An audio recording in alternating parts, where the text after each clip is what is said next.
The Know Your Gear podcast. Hey everyone, welcome to the Know Your Gear podcast, episode 359. Not quite 360, but close, right? 360. All right, anyways. So, hope everybody had a fantastic week and got a lot of stuff to talk about and a lot of questions, a lot of subjects, a lot of cool things. So, let's go into the first, what I put on my agenda for announcements. There's only one announcement. It's pretty cool. We have new mugs. Yeah. Now, what's new is, okay, so normally saying a new mug is like, hey, look, there's a new cool design. It's like it goes from green to, back to green. So it goes green, orange, pink, green. Little cool, little vibe there. There's, of course, more of a traditional, like, Know Your Gear logoed mug. Look at that. That's more like a three-dimensional. But there's a new one that's clear. That's what I'm using today. So it's cool. It's like clear like that. And I thought I had it. Do I have it? Can I show you guys? Yeah, I can. Look. Woo, look at that. And so there, new merch, new exciting stuff. So I just thought I'd share with you. So, of course, we wanted to give you something a little different and a little the same so you can get the same style logo gear that you normally get. Look, I can add it to cart. Check it out. That's the one I told you. It's the three-dimensional kind of neon sign. So there you go. Just letting you know about that stuff. Pretty painless, pretty fast. There you go. That's my shameless merch promotion. It's not exclusive. It's not short. It's not on discount. It's not any of that stuff. Don't worry. If you think you could use some, want to do it. If not, just go ahead and, check it out next week. Okay. What else? Yeah, the frosted. Chris says the frosted. I thought so too. I just thought it was cool because it's a little different. Especially for me, I use these coffee mugs at home normally that are clear, and so I kind of like this. It's kind of close to them. It's less of the, normally the only reason I'm using the more traditional mugs on the channel is because I don't want you to see the actual drink. I don't want you to have to watch me drink the liquid. So, but I like this one because it gives me like the frosted look. Like I said. And a Know Your Gear mug makes the water taste better. It's like put it in the freezer and put some beer in. I don't know if you can freeze this. I don't know. I didn't try. Okay, so there's my big announcement. Let's go back to let's talk about guitar stuff. That's probably the more important thing. As always, I just want to point out the moderators are in blue with a blue wrench, and they're here to help us. And if you see a green name, that means they're supporting the channel because the channel members on YouTube support this podcast, and of course, Patreon supports this podcast. And I appreciate them and you guys for hanging out in every way you support. Give it a thumbs up, share with someone, make a comment. I don't know. Buy a mug, whatever works. Okay. Let's get into subjects and questions. The first one I wanted to talk about was a super chat that I missed last week. It was the last super chat from Floodland, who says, Phil, will a Gibson Tribute hold their value? Will Gibson Tributes hold their value? I believe they will go up in value. This is like a stock channel now. Is that what we're going to talk about all the time? I'm going to go on a tangent on this, Floodland. I want to talk about the subject, show you my experience with that particular guitar, and then also talk about funny thing. I've been doing the pod clips. If you guys don't know, I have a second channel where I dump all kinds of interesting shorter versions of things I do on this channel, longer versions, whether it's podcasts or videos or extra bonus podcasts. But creating them and putting them on there, I get to watch like the podcasts throughout the years recently, and man, do we talk about like literally what's going on in that minute. It's like when COVID was happening, it was like every show was like, can you believe the prices of guitars? I can't find the guitar I want. It's so expensive and I can't even find it even if I could, afford it. And now it's like every fifth question is, I need to sell all the stuff I bought during COVID. How do I sell stuff? How do I get rid of stuff? What is the value of the stuff I want to get rid of? It's just what I'm trying to say is, I know a lot of you that are watching are new, and you come here and you're maybe hanging out because it's a gear channel. It's geeky gear talk. But man, if you're in the market for guitars, this is the time to buy. Everybody's trying to get rid of some guitars, whether they're a store, a manufacturer, or a person. But let's get back to his particular question, which was, will a Gibson Tribute hold value? It's funny. This question is a little traumatic to me because I did a video, I dare say viral video, a million or more views video on this channel many years ago. I think it was 2017. I went into a Sam Ash and I said, hey, you guys, everybody, the big thing at that time was Andertons. And they were like, Lee Anderton and Rob Chapman were doing this. What guitar would we buy if we had a budget? It was like a big thing. And they were doing that video all the time. And they were great. I watched them. It was awesome. And so they would go into the Anderton store and pick out the gear they would buy. And at the time, 2017, I still had the store. And so I'd get a lot of viewers going, Phil, what guitar would you buy if you had $500? And I just thought, well, if I go in my store and go, well, I picked that one right there, I'd be like, well, I don't know. That's like so copying the Andertons guys that I kind of felt like, and then somebody's like, well, I just want to see what you would do in this situation. I'm like, yeah, but it was really their idea. So I was like, what can I do to make that idea more my own? And even though I had a store at the time, I called Guitar Center and said, can I come to your store and buy a guitar, $500? And the Guitar Center's like, we don't allow filming in the store. I'm like, literally, there's like 1,000 videos on YouTube of people filming in your stores. But okay. And so I reached out to Sam Ash and I said, hey, can I film in your store? And they were like, sure. And Sammy Ash called me back and said, yeah, we'll let you film in the store. I had never been to their store. I feel so bad. I'd never been to the Glendale store on the other side of town for me. And he's like, yeah, you can come in. We'll close the store for an extra hour, or you can come in an hour before the store opens. And I go, oh, I don't need to do all that. Just me and my buddy Ralph and Joe, we have cell phones and we'll just film it. And he's like, okay. And I go, so we went in and we filmed it. And in there at the time was a Gibson Tribute and gold top with P90s.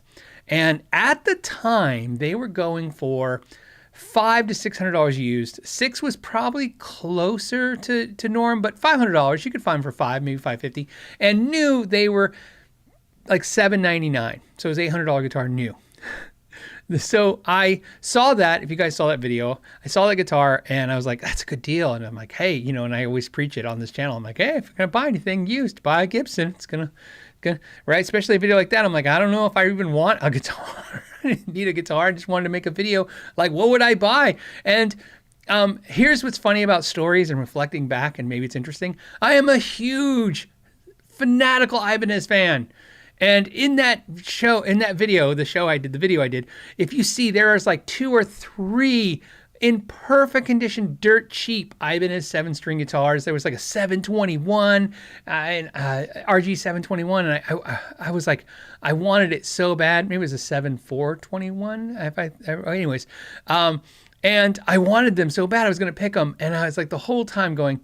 But the question is like, what would I buy? I was like, well, I think I'd buy that 7-string. But I kept going back going, I'd be dumb not to buy this Gibson. They had it marked for, I think, $399. It was $400. And it was sitting there. So I bought the guitar. And why the story is funny, I may have brought it up a couple times over the years, is that people have a trouble dating YouTube, dating the times. YouTube, I feel purposely sometimes hides the dates from us on videos because they want them to be kind of timeless, because videos sometimes, like in that context, you have no reference of when I made it. It's like not like my hair was much different back then. So, anyways, the thing about that video drives me nuts is every year after that video, the comments about how fake that video got more and more as the price of that guitar got up. So when people knew, when I first did it, no one batted an eye. Everybody's like, oh, good deal, $400. They're normally like $550. That's a good deal. He did good. A year or two later, they were going used for $650, $700. People were like, wow, that's a really good deal. I can't believe you got it. Then they were going used for like $1,000. People were like, this is fake. There's no way he bought it for $400. It was staged the entire time.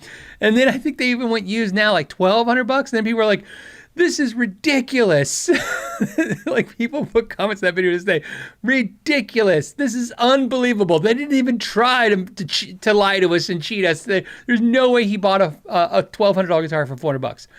So I guess the story is that video is living proof of watching a guitar go up in value each year, but then having no context. Now, I've put comments on it since. I think I pinned a comment saying, hey, this video was done a long time ago. Please pay attention to that, or something like that. And now every once in a while I see the opposite comments now. Instead of saying, oh, it's fake, I just see people going, man, sure is sad to look at what guitars went for just only 5-6 years ago. And I'm like, yeah, it's tough, right? So So, yeah, to answer your question, tributes will go up. Gibson has done one thing and one thing well, which is they have not only created a demand for the guitars, they continue to create a demand for the guitars. I hear all the time, they're like, oh, when the boomers all die, no one will buy them. Well, the Gen Xers are buying them, so I guess we got to say, when the Gen Xers all die, they'll buy them. But right now, if you look, Gibson's having no problem selling Gibsons to millennials as well. The only time I hear the argument of why people don't want Gibsons is when they're playing guitars that if you were boomers wouldn't play if they were playing a different genre of music. If you're playing, 8-string gent, yeah, you're not buying a Les Paul. It's not so much about Gibson at that point. It's just not the right tool for your job. You're not going to play that kind of guitar. If you're into headless guitars, you might be into Gibson. I couldn't wait for I couldn't not put the joke. I'm sorry. But you get the idea. It's like it's it's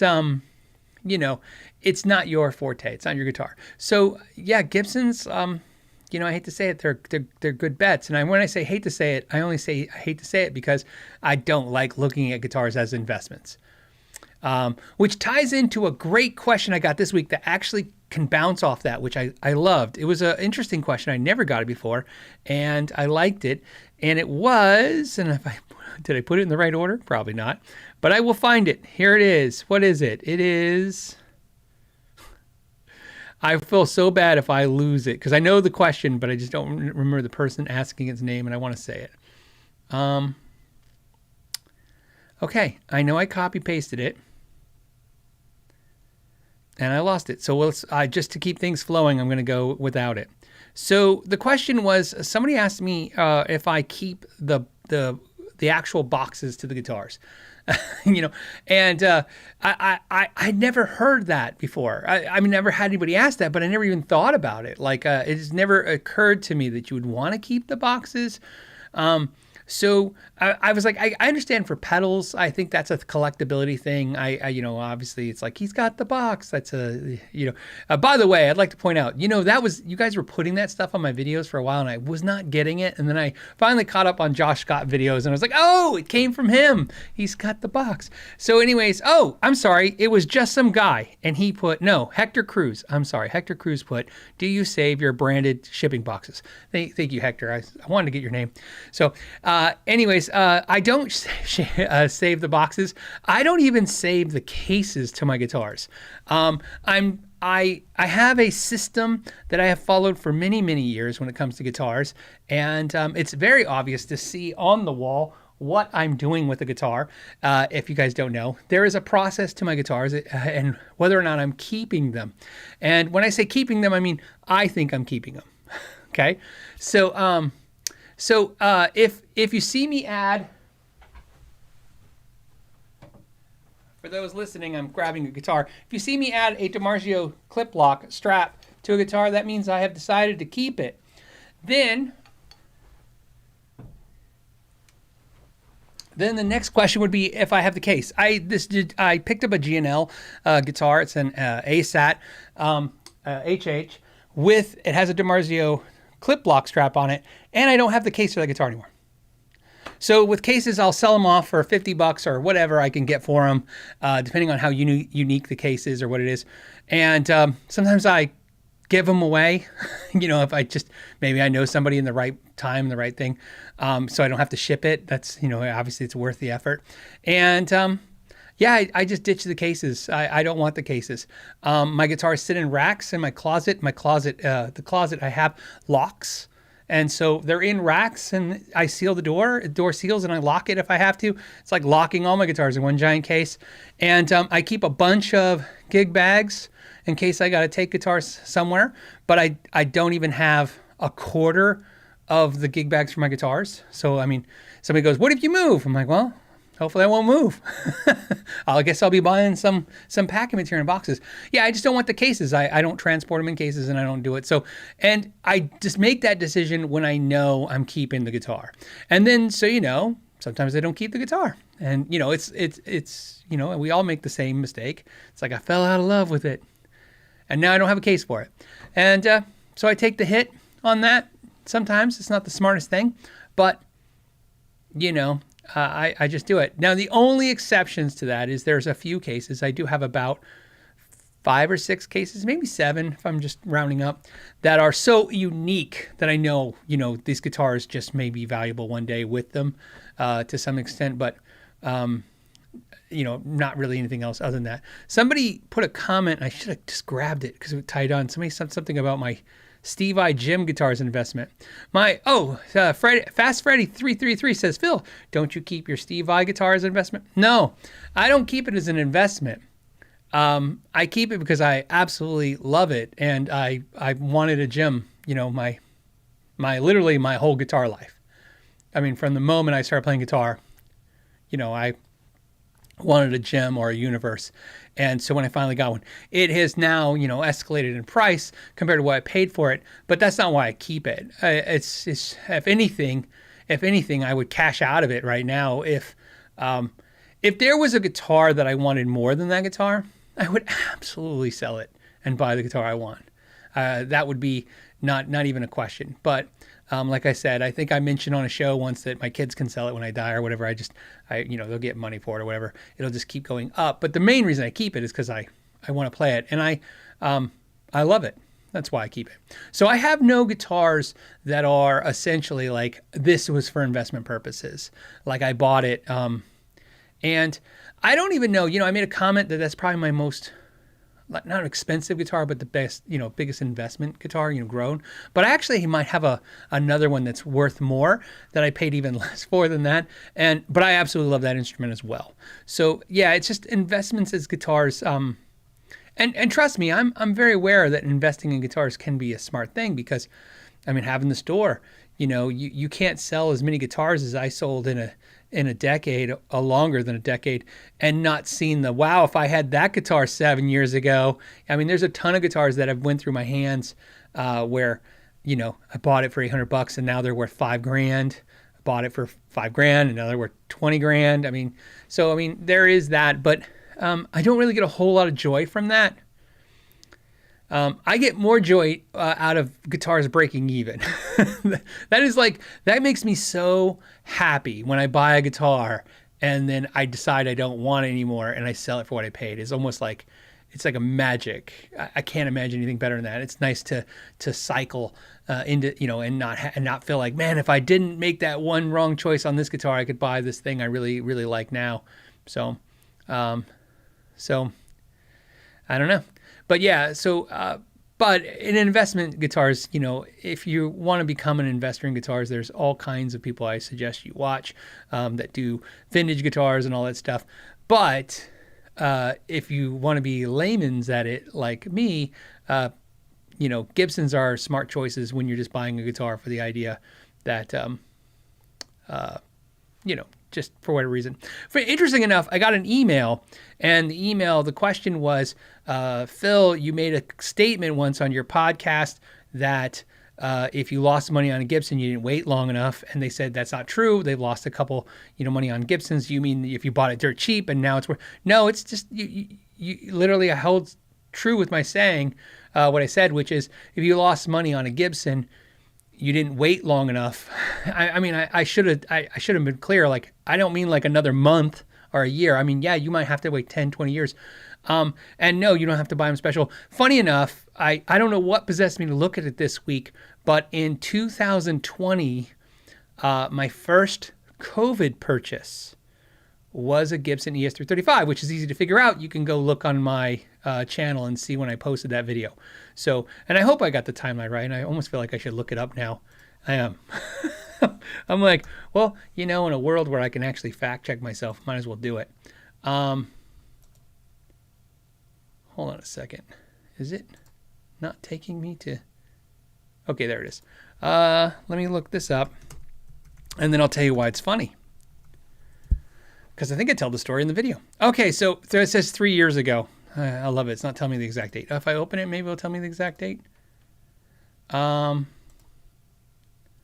I don't know why it's not giving me the date, but it was 3 years ago. So yeah, it was about 2020 during COVID. I bought a Gibson ES335 from Bazaar Guitar in Reno, and October 2020. So yeah, so it was right in the middle of like when we, obviously in the middle of that, So why this is relevant is The market, it's funny. And I didn't buy it in October because obviously the video came out in October. So who knows when I bought it? I could have bought it a few months before that. Most likely probably bought it around my birthday, which would be July. So anyways, why this is important is at the time, they sold that guitar to me dirt cheap. Dirt cheap meaning $500 off of street price. So $24.99 is what I paid for that guitar. I think they wanted $3,000 and I got it for 24, or maybe it was 25 then at the price. So maybe that's what it was. They sold it to me for their asking price, whatever it was. It's worth that used now. It's worth what I paid for it in a short period of time with the extremes of, the guitar market. But even now in the softer market, it's worth what I paid for it. So it's an interesting thing. It's like I said, that I would not say is typical. If you buy a new Gibson in 3-4 years, it's worth what you paid for it. But it's very typical for in 10 years. And so to answer their question that they sent me in the email, they go, I don't understand why you're saying this, or why you're always saying if you wait, the price, you'll get your price for the Gibson. It's really kind of Fender too, but mostly Gibson. It's not because their guitars go up in value. It's because they continually make the same guitar and they raise the pricing. That's really what's affecting the market more than anything else when you're talking about that kind of stuff. You buy a Gibson Les Paul, standard Les Paul in 1988.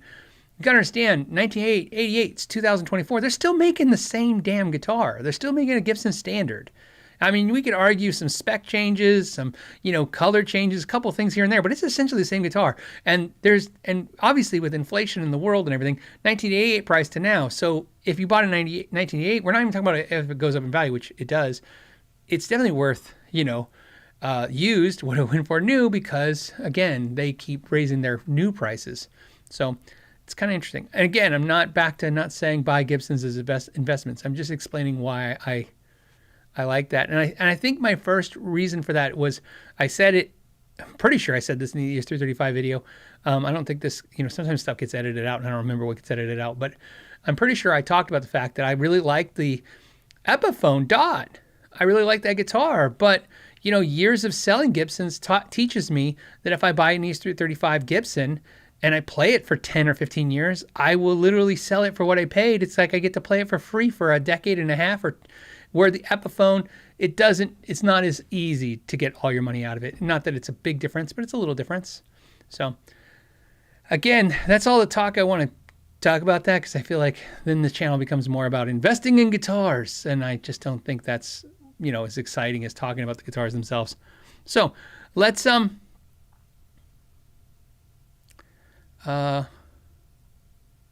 yeah, RRDD says we can't touch it at 335 for under $3,500 net. Great deal. Yeah. So it's like, and again, I didn't buy it going, I'm going to be getting an ES335 and then in a couple years make $1,000 on it or whatever. I just was like, I had sold enough guitars. I tell you all the time, I wish I was smarter than I was. My stories mostly come from experiences. In the store, I have hundreds of examples of guitars that I sold that if I had the savvy that I have now, I probably would have put them in the back. This is why when you see stores like Norm's and you see nice high-end stores like that, why do you think they have back rooms? They have them for a special clientele for sure, but they also have them because some of these guitars, they just sit on them longer. So that's their market. That's their world. I'm not really into that. I'm more into whatever's coming out next week. Damon says, good question. Damon says, are you really getting your money back if it's inflation? Well, yeah, that's how the inflation would work, right? So in other words, if I had $2,500, and I definitely don't want to talk about inflation, but just we're talking about my ES335 example. Yes, in theory, because I spent $2,500 on that guitar in 2020, and if I sold it now, I get $3,500, which is, yes, that would mean that actually worked in my favor. That did. Where the $2,500 sitting in cash on my desk from 2024 would now be worth less because I couldn't buy an ES335 with it. So again, let's not get into that. Stuff makes you nuts. Okay. All right. So many questions. Okay, this was from Randall Vander Griff.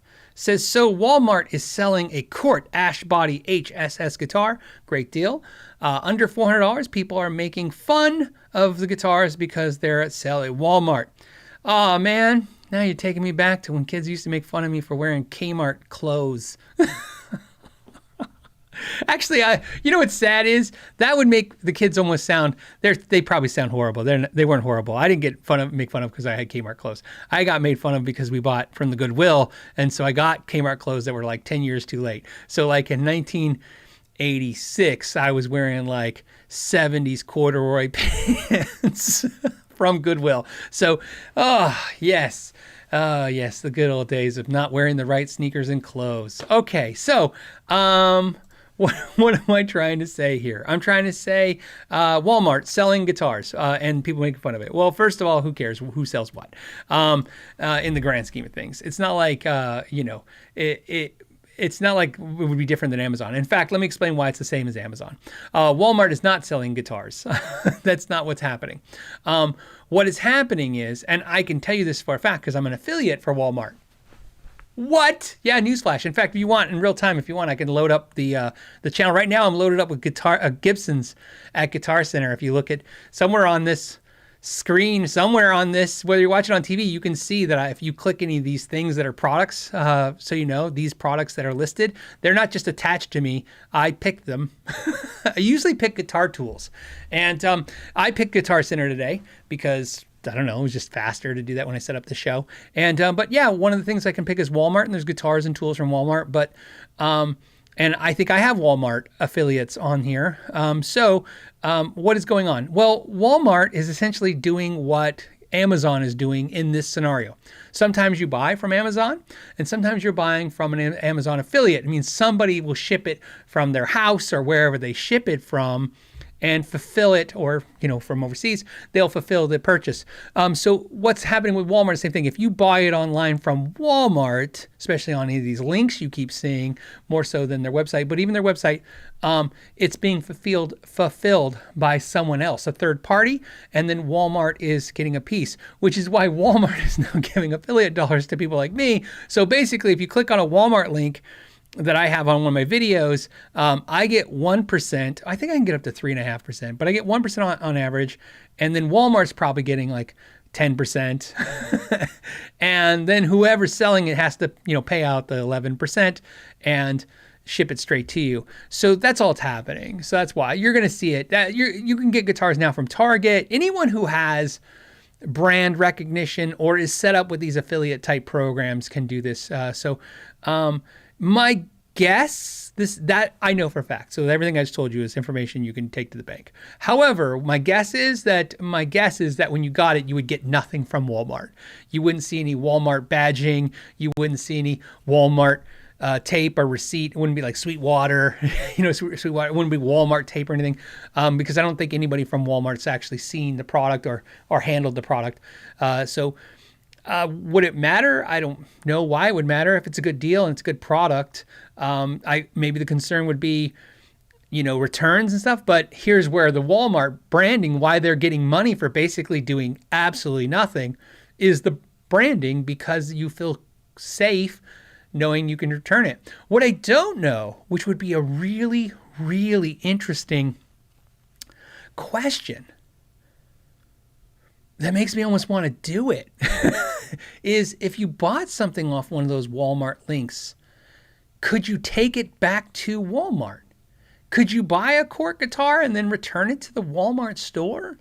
Would they take it, or would they tell you it has to be, like when you get it, I'm certain you would get some kind of invoicing, and it might say something like returns have to be done online only. So, because like I said, Walmart's not really in selling that to you. Like I said, they're just the link.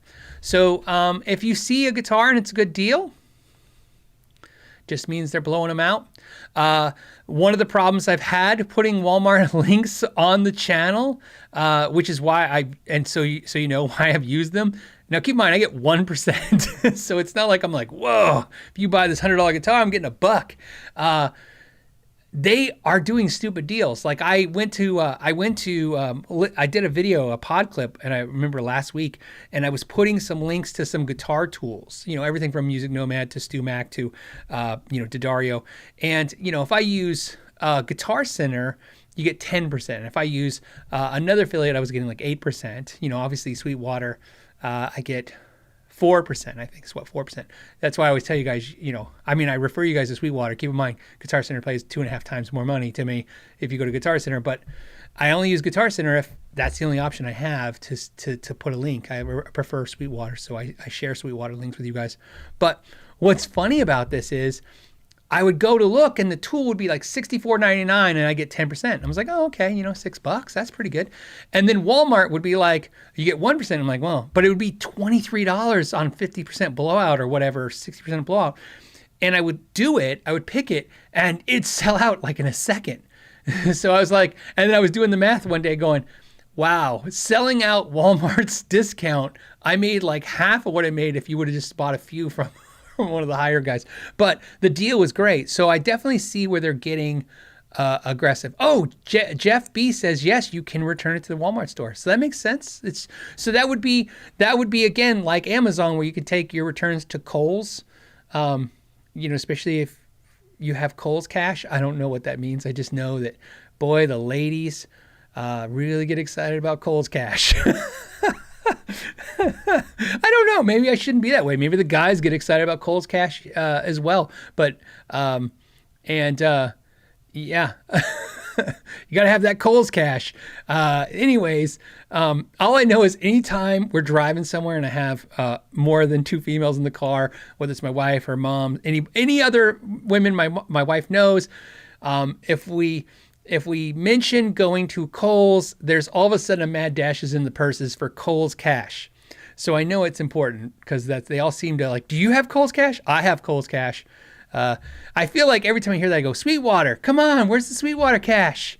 Let's like all of us can get excited about Sweetwater Cash. You'll be like, I gotta go to Sweetwater Cash, Guitar Center Cash. I feel like I've really lost track of what's going on here. Okay, so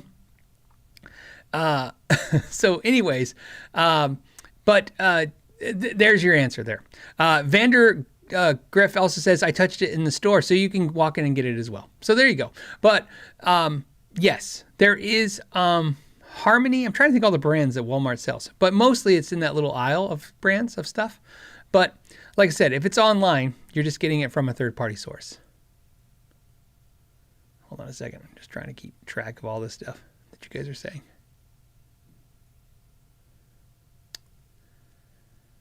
Enya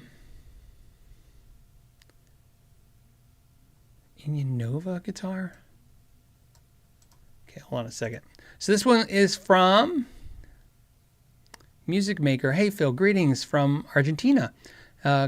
What do you think of the Enya Nova guitar? I'm pretty sure that's the one we passed on. Let's double check that. It is not the one we passed on. Okay, so let me just show you, and I'll keep things easy for you. Okay, I did a video on this guitar. This is the Enya Nova Go. I absolutely love this guitar. I have it downstairs. I absolutely love it. I've told the story a couple times about this guitar, about my video. And they made a new one with pickups and a speaker in it. And I said no to the video. The reason is I just recently talked about this.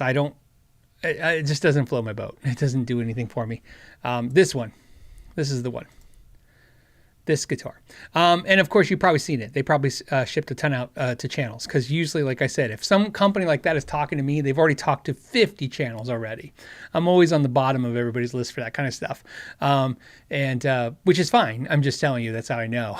I'm like, okay, I wasn't interested in it. Kind of doesn't fit the same thing I liked about the other Nova. So to answer your question, what do I think about it? I love it. I still have mine. It's great. It's fantastic. I use it on the regular, maybe not every day, but a couple times a week I pick it up and play it. I've since gotten another cool guitar that I use a little bit more than that one now in the family room, but the Enya Nova is still fantastic. Okay. Guys, yeah, Chris says, I think Daryl Braun did a video. I think everybody did, because it comes in my feed. I did, obviously, I looked to learn about the guitar before saying no to them. I've said this before, the guitars like that, the companies like that, it's really tough to say no because they pay so well. I mean, they pay a lot of money. They have really deep pockets, and they have a different philosophy than a lot of the other, I don't want to say U.S. brands, because it's not even a U.S. brand thing, but a lot of the traditional brands, So if I can come up with a legitimate reason to say yes, I want to say yes, because they sponsor the video and it works great, but it's one of those things where it's like, it's really not fun to sit in a video for 6 hours staring at a camera trying to think of 5 nice things to say that you can't, it's not that I got negative things to say about it. I got really no negative things to say. I just don't have anything to say that I like. It's not something I would do. And to test to its quality, I would imagine the quality is the same as the Nova Go. It's made in the same materials. So if you're thinking about getting one, I don't have any concerns about quality. I just don't have any like, wow, this is totally what I would be interested in. So I don't want a guitar with a speaker in it. And they sent me another guitar, Enya, with a guitar with a speaker in it, and same thing, just couldn't find any love for it. I might eventually do a giveaway with that one. It just sits in my closet right now until I figure out what to do with it. Okay, I'm gonna go to the next subject. Okay, next subject, unless, of course, you guys have questions about that, let me know. Let me hop around and see what, is this all from today? Amanda's just like on it. She's sending me so many things. Okay, Jeff. Hey, Jeff. It says, I am not able to do a super chat thanks to my bank. Can you get this question to Phil? Will you do a review of the PRS CE24 that is going for $499? I said no to that guitar, so you know. Jeff, if this helps you, okay, there's a reason why I said no to that video. The reason I said no to that video from PRS when they requested it was I have a review of the new CE24 guitar, and talking to PRS and having experience of all the PRS guitars I have experience of, it is the same guitar that I reviewed. It just doesn't have a maple cap and it has a satin finish. So if you watch my deep dive of the CE SE24 video, and you like what I had to say about the quality and the things I liked and the things I didn't like, just say no maple top and no gloss finish. And if that still makes it happy for you, go for it. But otherwise, I would be making the exact same guitar video with a satin finish. Somebody said blind test. Dr. Frankenstein, you would be the most boring video ever because there's not going to be any difference. I mean, whatever difference, I maybe in the room, I'd be like, wow, the one with clear finish sounds so much clearer. And the other one sounds more satiny. No, I'm just kidding about that. But I'm just saying, maybe there's some subtle differences in the way that they sound maybe, or something like that. But it's again, it would be things that you would have to A/B them to know, and then therefore it doesn't matter. So unless, of course, the only question you have is, should you pay an extra money to get the finish? My absolute advice would be, if you want the way the other one looks, then get that one. If you don't care, buy the one for $499. It's just, again, sometimes, it's like I can't make a video every day. I wish I could. It would burn me out. It's not a workload thing. Everybody always talks about your workload. It's not a workload thing. It's just to get efficiency going, you have to formalize. And once I formalize content, you're just sucking the joy out of it for me. And there's just not enough money in it to not enjoy it. The joy thing, because here's the thing. If I don't enjoy doing this, I will burn out. That's why you hear YouTubers all the time. I've never done a video. I'm thinking about giving in, guys. I'm thinking about quitting. I'm not making fun of those guys. So, I totally watch those, and I totally get it, because you burn out. And you burn out because the same reason a lot of occupations burn out. Doesn't matter, but if you're in a commission sales, which is essentially what YouTube forces you to be in, that kind of lifestyle, you live in an environment of, this one paid out and that one didn't. This customer, just like if you're in sales, this customer took 3 days of my time, didn't buy jack, nothing, total waste. Go to the, 3 days lost. There's a saying in sales, today, if they didn't sell anything today, they're like, all I got today was a dirty shirt out of the deal. I have videos, my sharpen my axe last week, shit the bed like that. Sorry for the offensive terminology, but I mean, if I didn't love doing it, I would never do another one again because of the debacle that I created with it. I didn't get paid anything. The video didn't do well and it didn't pay out anything. So if the money becomes the only driver, I'll quit. So that's what I'm saying about the satin guitar. I would love to give you that video, but again, I was super excited to do that one. What I did agree to do was do some other PRS videos of some other new exciting gear that I haven't touched. So again, just trying to keep things, just trying to keep it fun, so I'm driven to do it. I'm just trying to, and I'm also just trying to give you insight, of why I choose what I do.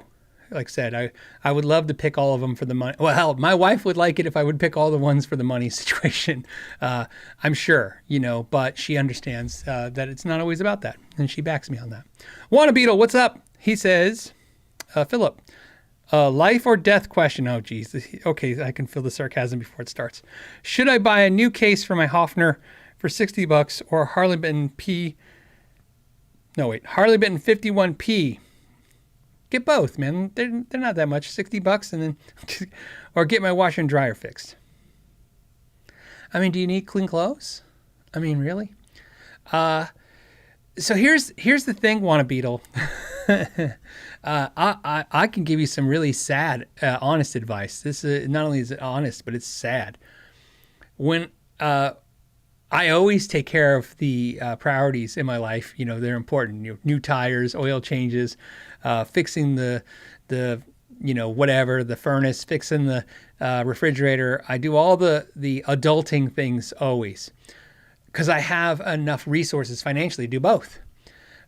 When I didn't, I only did the guitar stuff. I would literally let the important things lapse when I was younger. I say it's because I was younger and dumber, but it was just finances. So what you should do the smart adulting thing. But if you don't, you would be no different than me in half the choices in my life I picked. Yeah, I literally can tell you this, and this is sad. At one point, my wife and I, which at the time wasn't my wife, which makes you wonder why she's my wife, I had the best bass rig you could ever want, like the dream bass rig in my band. We didn't have a bed. We had an inflatable mattress in our apartment. I've told this, I don't think I've ever told that part, but I told this part before. This is true. My two bass cabinets were our coffee table and our end table. And if I had a gig, my wife had nowhere to put anything, right? There was no place to put a drink or anything because our furniture was my equipment. And that was the priorities, I mean, that was just the reality of it. Priorities on the gear. I had a great bass with a backup bass, and the back window of my truck broke, and I just drove without a back window forever with gear. So I think yeah. So Wanna Beetle, do the adulting thing, but also if you don't, yeah, I get that. It's probably not helpful in any way. Please judge me, all you guys, if you want. Just judge me away. I don't care. I don't know if I regret any of those decisions as much as I probably should, but I've just always, I've always been into music. And I have worse stories when it comes to CDs, buying CDs versus like I would put duct tape on my shoes and buy new CDs. So anyways, too many guitars, no such thing. Says, can you please explain if there is any difference between dimple back versus smooth back versus 450 series CT pots? Oh, okay, I see what you're talking about now. And what value do you recommend for wide range humbuckers? I probably I don't think I've ever installed any wide range humbuckers, and I've probably only messed with a few sets in my life. So to answer that, I wouldn't know what would be different than in them versus anything else. It's, though there's a reason why wide range humbuckers are so unique. They're unique to almost like just one or two kinds of guitars predominantly. And both those guitars are just something I don't have a ton of experience with. So sadly enough, I love to put my hands on everything I can and learn about everything I can. These are just one of my blind spots. I've seen Dylan Talks Tone talk about them and even made a bunch. And I think he made some cool ones for aftermarket for people with Squires and stuff. So he would probably be the source for that. I'd rather point you to a good source than give you my half-ass answer. I don't, I don't have one. So I wish I knew more. It's one of those things. I'm sure, to be honest with you, if I ever get to meet Dylan personally, if we ever hook up through events or something, that's probably one of the subjects I'll probably pick his brain about the most. Because again, it's just, to me, it's a blind spot of information I just don't know anything about because I've never had the experience of it. So there you go. Okay, let's go. So many subjects and questions, you guys. Thank you. It's like pouring in. This ties on to something. Gary, Gray Harris says, good evening, Phil, or night in the UK. I'm planning on fitting a JB, he means the JB Seymour Duncan pickup, HSS Strat. I read that they work better with 250K pots. Is that true? Is there an audible difference? Cheers. I'm a huge JB fan. I would say... in Seymour Duncan land, I have more JBs in my guitars than any other Seymour Duncan pickup. So I really love them. I've never heard, maybe in the online chat groups and stuff, I've never really read a lot of those. Not a lot of my friends talk about this. I've never really heard that specifically 250K potentiometers are better for JBs. In my experience with this, because, this is one of those things where customers are just constantly asking you, what should I put? The 1 meg, a 500K, 300K, 250K, what should you put in these guitars? And the rule I have found that works, and it made the most guitar players happy. So it's not even so much my personal, for me, what I like, but it is actually what I like. But I mean, it came about from just trying to make guitar players happy. The rule I follow is that whatever the majority of the pickups are on the guitar, follow that for potentiometers. So humbucker single means there's 3 pickups and 2 of them are single coils. So put the potentiometers that you would put for single coils in the guitar. If it's, so you understand what I'm saying. So if it was HSH, I would put 500K potentiometers for the humbuckers. I found this works really well, but what's great is, for $5 to $10 for potentiometers, you can swap them and see. I mean, you can put the 250Ks in there and then swap the 500s. But in my experience, the 250Ks is what I would put in your guitar. Like if you brought your guitar to me and say, I'm putting it in HSS with a JB, I would put 250K, but not because I think that makes the JB sounds better. I just think that I follow that rule. It's a steadfast rule that I found has served me well, which is the majority of the pickups are single coils, so therefore we go 250K. So at least I'm in line with what they're thinking. I just wanted to tell you why it's different. I'm coming to the same answer, but differently. I'm coming to it in a different way, but it's the same answer. Just some guy says, Phil, have you seen any PRSs with relic-like wear since they started doing the nitro over the last few years? No, I haven't at all. If anything, I would say they're less relic now. PRS, like every company, they've had issues. PRS has had finish issues for many years. We've talked about it a little bit with Nathan when he was on a podcast once. They're known for their hazing or the milkiness you get in finishes. The issue, I've never had that happen to any of my personal PRSs, but I've seen tons of PRSs. It's usually some of the ones from the earlier 2000s and late 90s that I've seen the issue with. What I have experienced personally, because it's so dry in Arizona, your fretboard shrinks and the frets sprout and they push the finish off. I have let me grab it.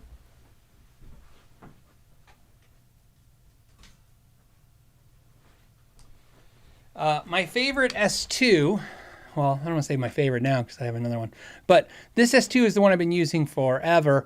It's what year is this? Oh, 2016, S2 semi-hollow single cut.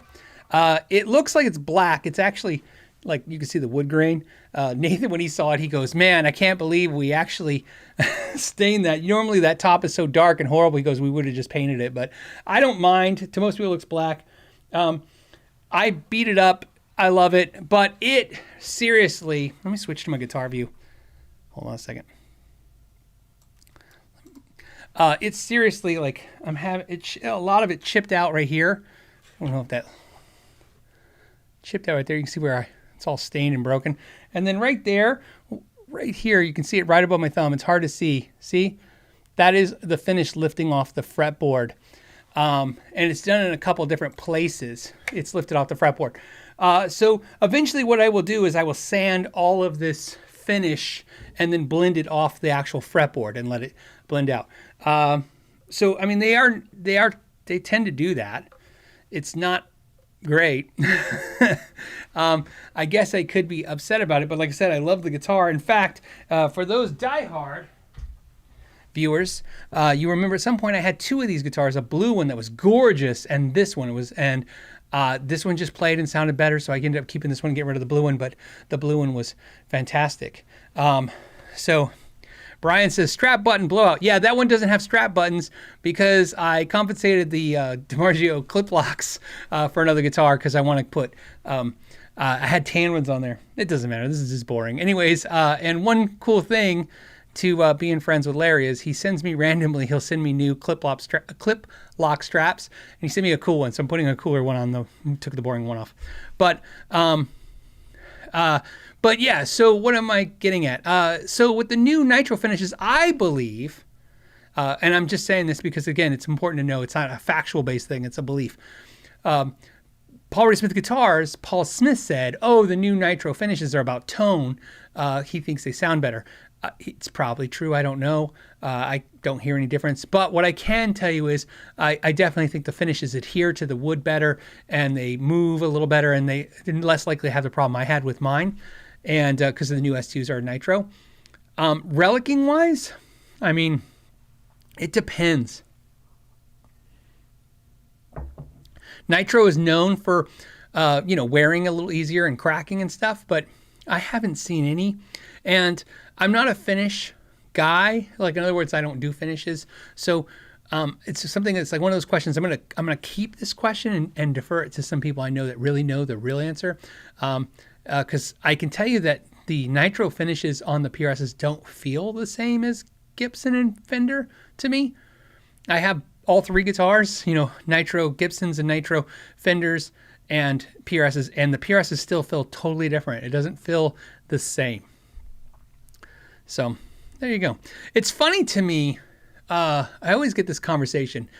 I don't have this whole, like, this guitar has an issue and I won't ever buy this guitar. I hate this company. I find, like I said, if you fix things, it's like a mechanic.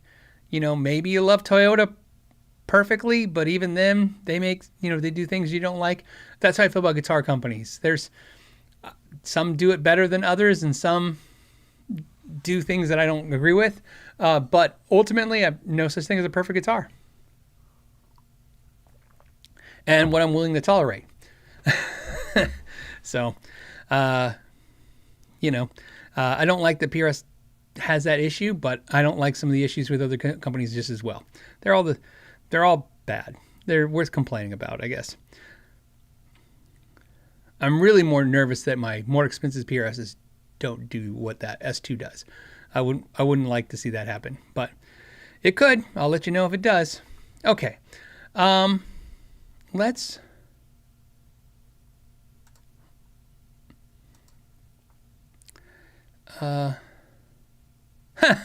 Winds, thank you, Amanda, for this one. Windsurf Maui says, Phil, so if you had $500 today, would you buy a PRS CE bolt-on neck? CE bolt-on SE. So they want to know if I would buy the satin PRS CE bolt-on if I had $500 today.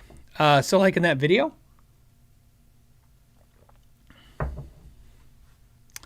I don't think so. I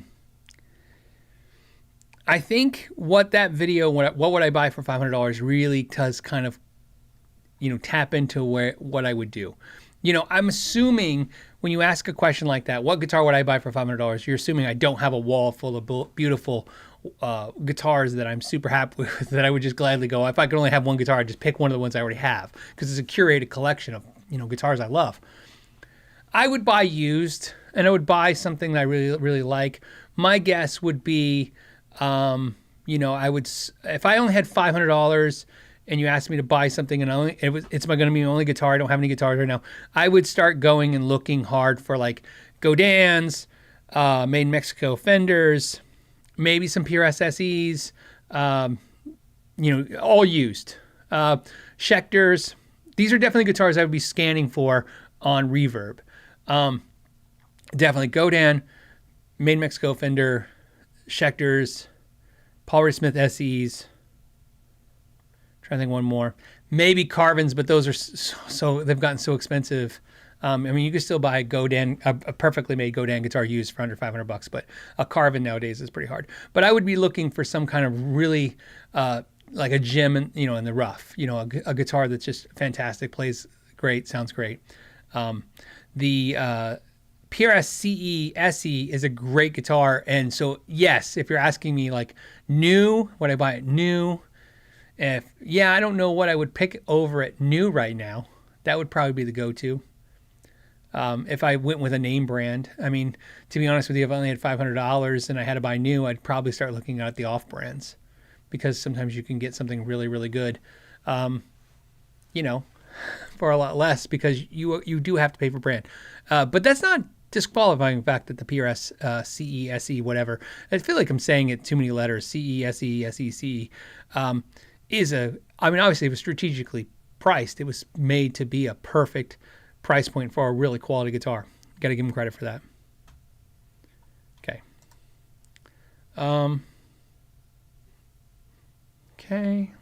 Keep going.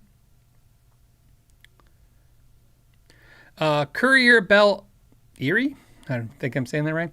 Hey, Phil, I've been a sub since the Hot Rod Deluxe days. Still taking submissions for Sharpen My Axe. My first guitar got cracked after a bulldozer knocked it off. I'm sorry, I'm not laughing at cracked guitar, just like the bulldozer. I'm like, your guitar got hit by a bulldozer sounds like a story I'd want to hear one night. Please, if you said, hey, did I tell you the story at the time my guitar got hit by a bulldozer? I'd be like, no, please tell me. I would probably stop whatever I'm doing to hear that story. Running into our house a week after it flooded. Yeah, the story didn't get much better after I kept going, did it? It was just like worse. I don't know if we're taking submissions for them. It's kind of more of an opportunistic thing. This is our problem in the past when we started doing it. Was like, we just get inundated with requests and it just gets overwhelming to see. So I'm just kind of, hoping things just appear, things happen, maybe we'll create a formal way to submit a guitar. People have been sending me emails since they see me pop up Sharp Max again, and I've been looking, but again, it's more about, everything. I have to think of everything, not only how the video will come out, but logistics, costs, all that stuff. I'm working on it. But you're on the list now. I have this. I might want to do it just to tell your story. That sounds crazy. I hope you're okay. Everything's better now. Okay, let's see.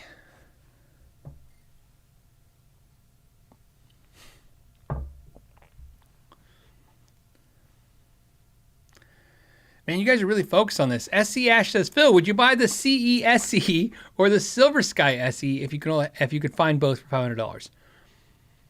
I'd buy the Silver Sky for $500. That's a great question. I love the CE SE, but I'd probably pick the Silver Sky. That's just my thoughts, maybe. Okay.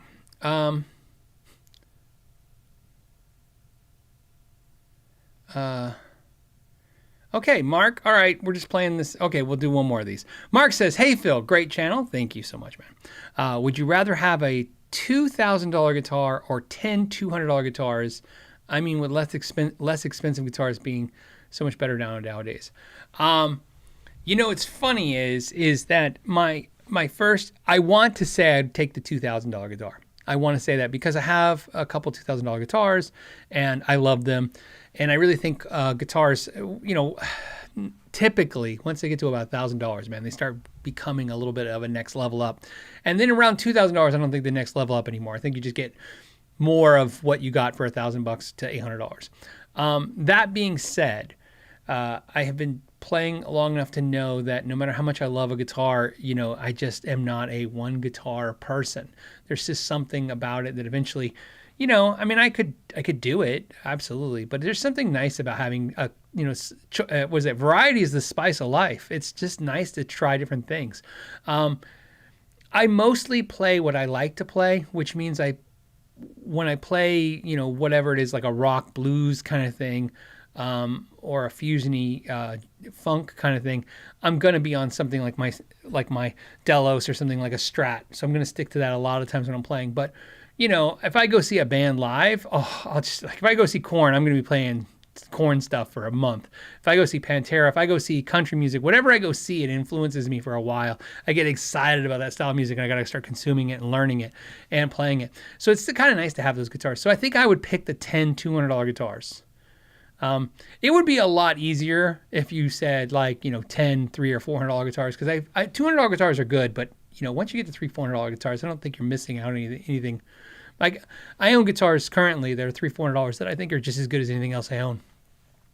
I don't know if I technically have anything $200. That Enya Go is $200 and it's fantastic. It was $199. And there might be one or two others, but the sad thing is even when I used to refer to Dane Electros, my Dane Electros are in the $500-$600 range now. If you want to buy one like those, okay. Should we do? Yeah, it's a good time to take a second. Let's do Guitar of the Week. Oh, that's weird. That's Guitar of the Week. Back to there's my side. Guitar of the Week. You can tell it's all professional around here. Okay, I wanted to do a Guitar of the Week. As you guys know, somebody suggested I play more guitar on the podcast, and I was like, no. And then I thought about it going, well, I timestamp everything. So if you, we could highlight a guitar. By the way, if you're an audio version, you don't even know this is happening. So I think we put the first two Guitar of the Weeks on the audio version, then we took them out. So audio versions stay the same.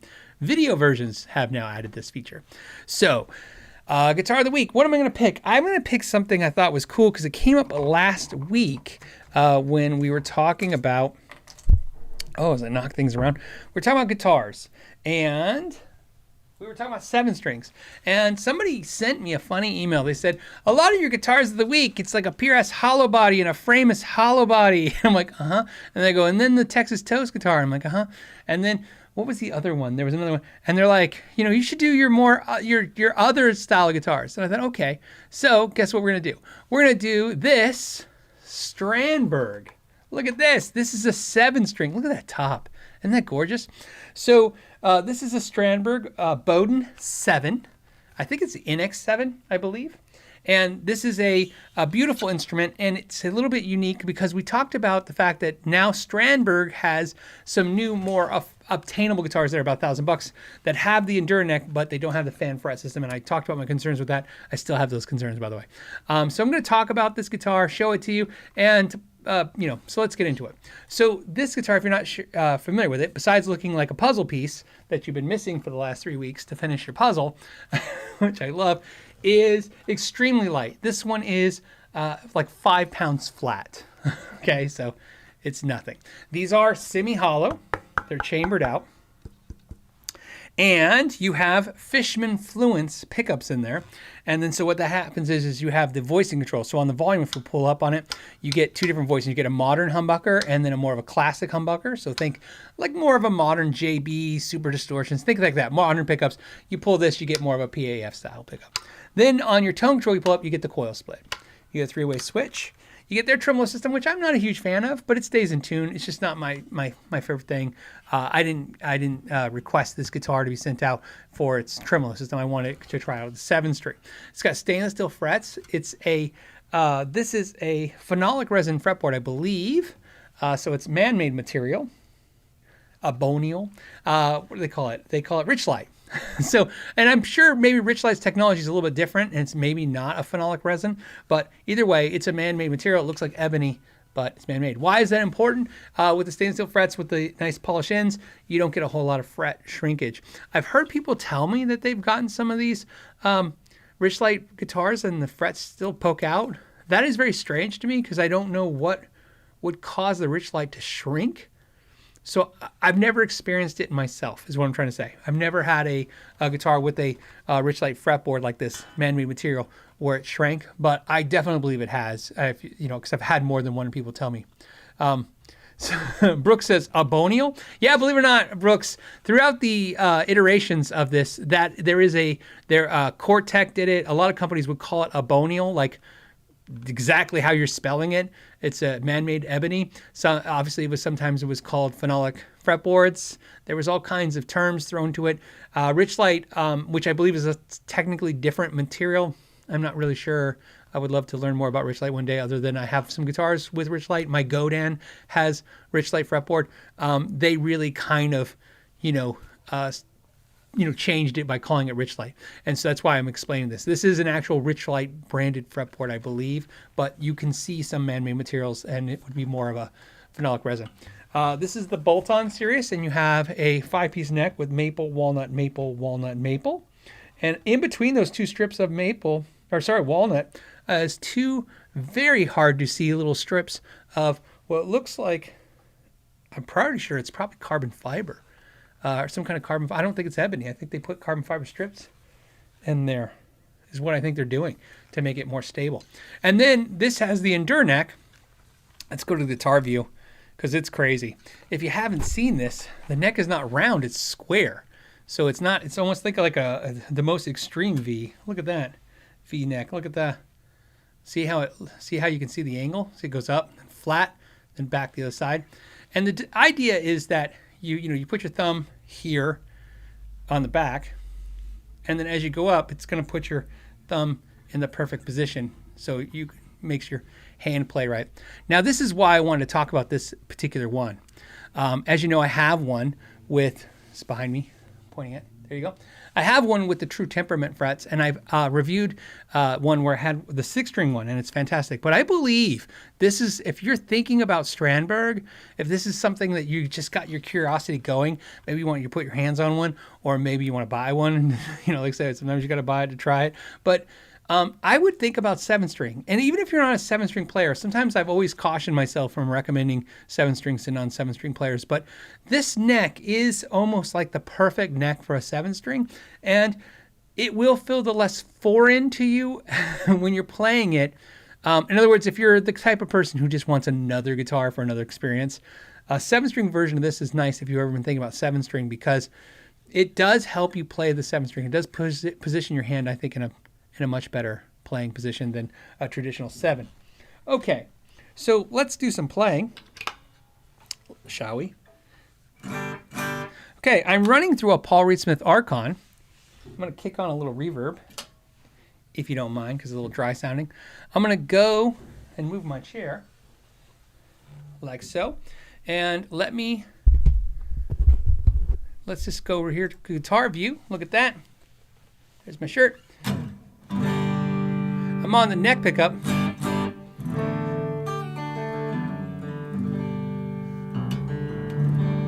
And so RRD says, how does the neck feel? It feels fantastic. It's wide. I mean, look at this thing. It looks like I'm landing F-14s on this thing, or F-18s. But it sounds fantastic and it plays nice, but it feels great. Like I said, the Endure neck helps me position my hand with these fan frets, and I just feel like pretty comfortable with it. Let me go ahead and spend some time on some sounds real quick. And JHN says it is carbon fiber strips. See, that's pretty good. Pretty good that I got that. All right, so let's go to, what I'm gonna do is play the modern humbuckers. I'll switch to the vintage humbuckers.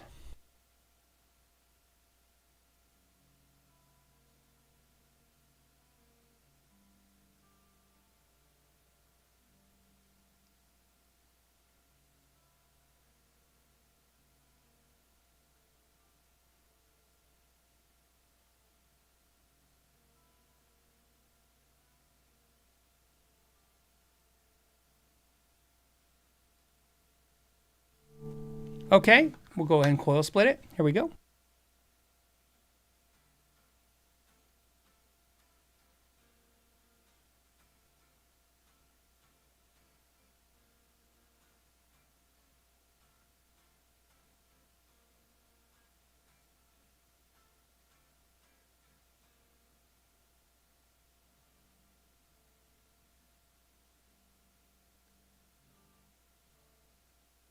So very, very clean sounding guitar. And of course, with the modern pickups, you can hear it pushing the amp a little bit, right? But if I go back to the more vintage tone humbuckers, it's a little better, right? So a little cool. All right. Silent guitar, huh? Okay, let's go ahead and switch to the overdrive channel. There's no guitar sound. Oh.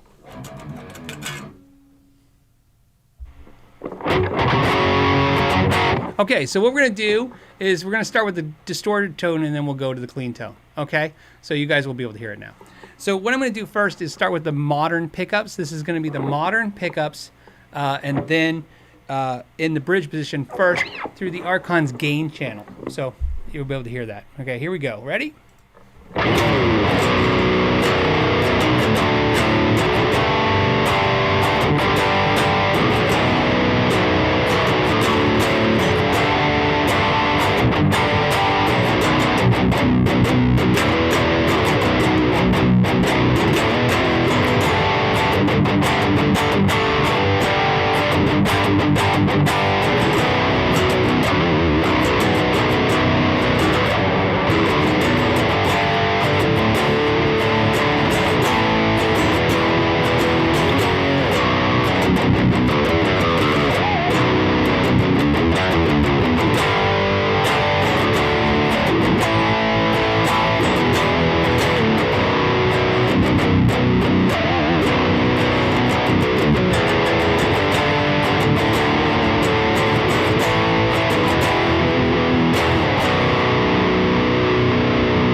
Okay, so let's go to the neck pickup.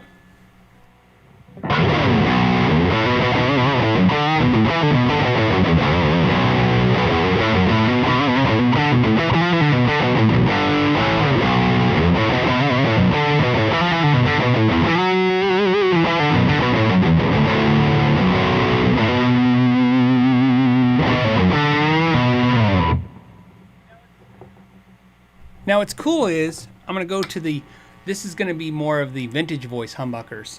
So on the neck pickup.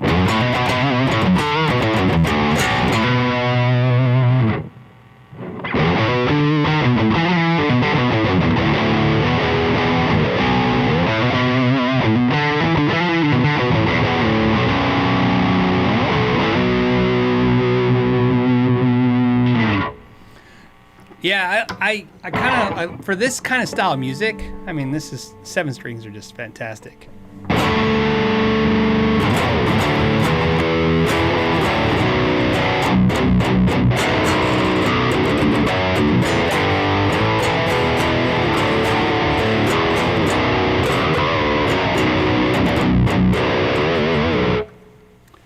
Okay, so now what I want to do is switch you over to clean channel, since we messed that up the first time.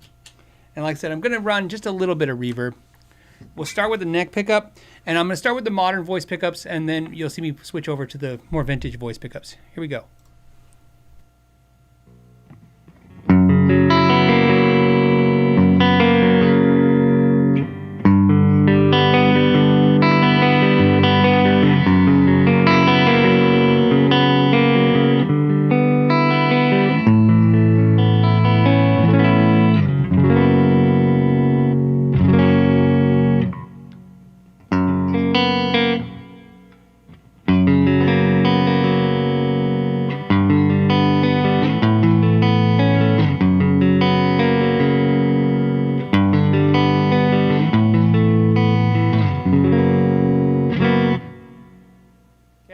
Let's go ahead and go to the coil split. So if you pull up on this tone control, now you're going to be coil split.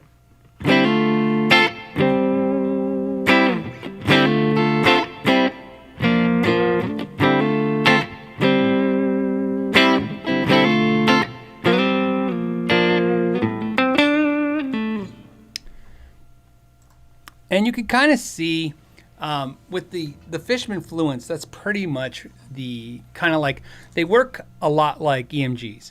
They're active, so they're really going to be the dominant force of the tone of the guitar. So basically, for those that are looking for that like the Fishman sound, you're going to get that sound, but you're just going to get all the features of the Strandberg.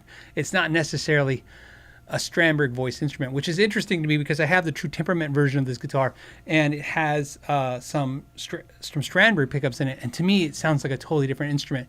More vintage classic and less of the modernized sound, which is what the Fishmans give you. But again, the one thing about these guitars is how silly light they are. I mean, it's up there with the Parker Flies as being super light, and it really kind of feels good. You see how I'm holding this thing. It's like balanced really, really well. When you have the strap on the guitar, it feels fantastic, but just in your lap, the way that they do, if you don't look at it, I'm going to show you again from this view.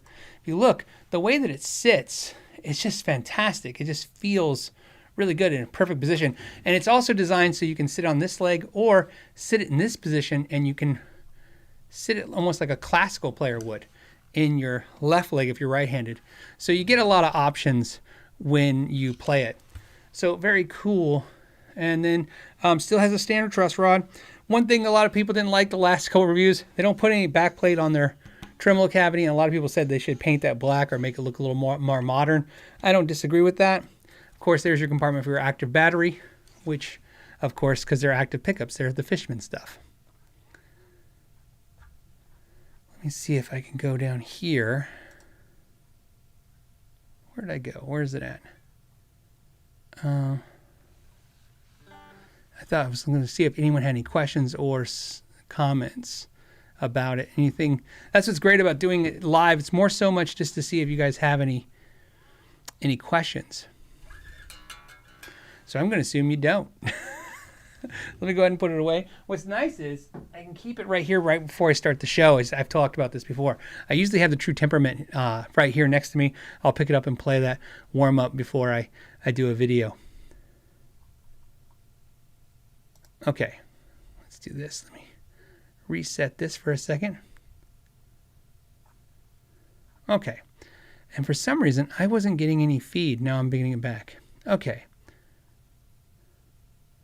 Where do you put Brian wants to know where you put your stash with no tremolo cover? I don't know, man. That's a good question. Yeah, no truss rod cover either. Okay. Yeah, Eddie Jr. says the Endure neck is absolutely fantastic. It's definitely a neck that if you love it, you love it. If you don't, obviously it's going to be hard for you to adjust to it. But what I will say is a lot more people than you would imagine, a lot more players than you imagine really do like it, and they adjust to it very quickly. Larry Mitchell says, is that much lighter? Hey, Larry, what's up, buddy? He says, is that much lighter than your Kiesel? It is. So in the Kiesel lineup of headless guitars, I would say the only guitar besides luck of the draw, right? You can always get a guitar. One of the things, Larry, that they're doing on this guitar to get it so light is it's ash. So let me hit this real quick. So if you go to Guitar View, you can see it's an ash body. So if you go Kiesel and you pick an ash body, which I believe you did on your Kiesel, it will make it much lighter. So it'll be like this. And even if they don't weight relieve it. But like the Tim Miller, I played a bunch of the Tim Miller semi-hollow headless guitars, and they were all like this in the 4.5 and 5 pound range. So it's very light. But yeah, the Strandbergs are some of the lightest headless guitars I've played. Because of the usually using a lighter wood, and then there's not a lot of body material, and they're chambering them. It's a lot. So, but funny enough, my headless Delos, it's like 6 pounds, 6 even, and it comparatively feels kind of heavy, but you don't notice if you don't pick up the Strandberg because it's, again, you don't feel the ultra light, 5 pounder. So.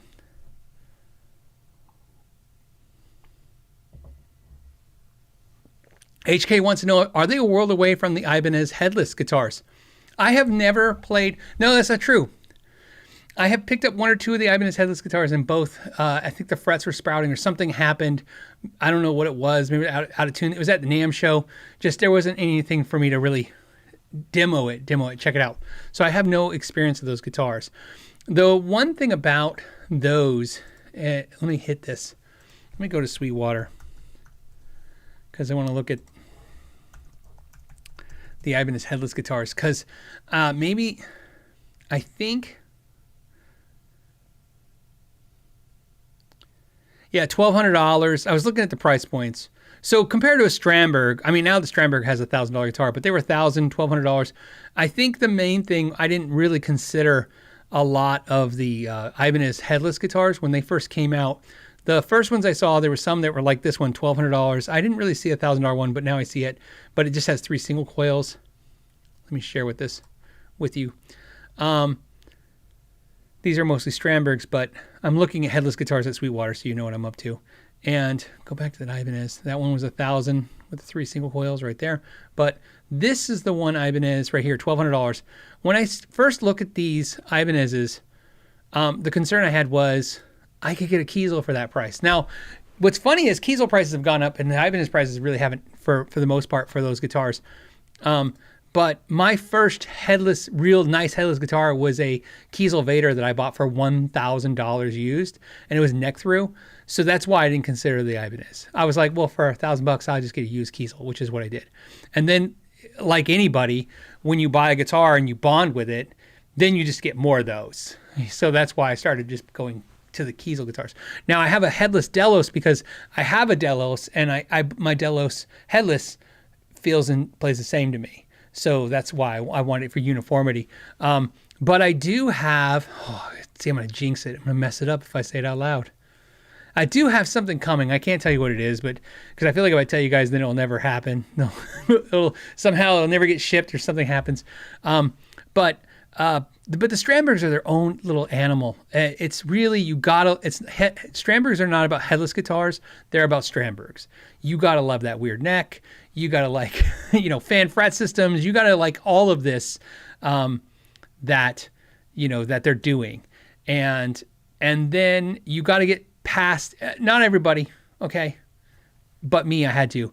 You have to get past the mental, for the same price as a USA made Kiesel, you are buying an Indonesian guitar that's made in Curating.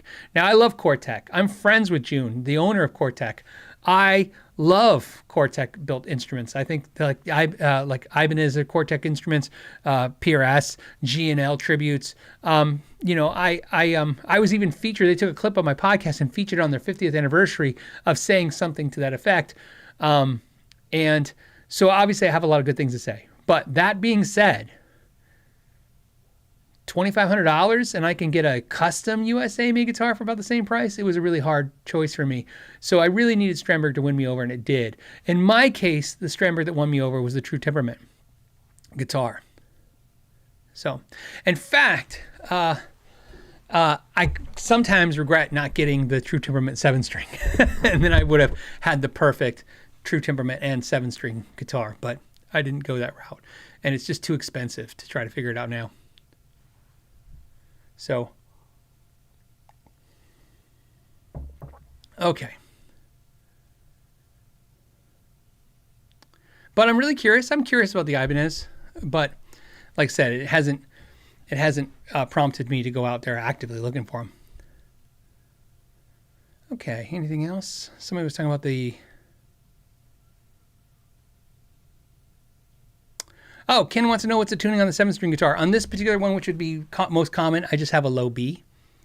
And what I will do often, let me share this with you. There's a reason why I like 7 strings besides the chugga low B string. I'm going to show you guys this real quick. Guitar view. Okay, so here is your low B, and then you have E, A, D, G, B, E. And what I like to do sometimes is just go ahead and take and tune the G. I believe that's a F flat. So I'm tuning it the same way I would tune a 6-string. I'm ignoring this high E, okay? So pay attention, that's what I'm doing. This high E to me doesn't exist. Now I'm going to play it like a baritone.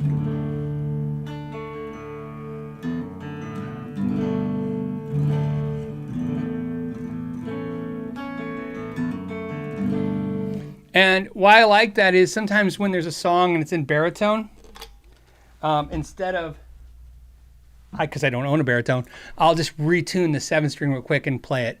And if I had more songs, that if I did more with baritones, I'd probably do more and I own a baritone. But I really like just taking a 7-string real quick, doing the fast tuning adjustment, and then play whatever I'm going to play real quick on a baritone, whether I'm recording something or I'm just wanting to learn something.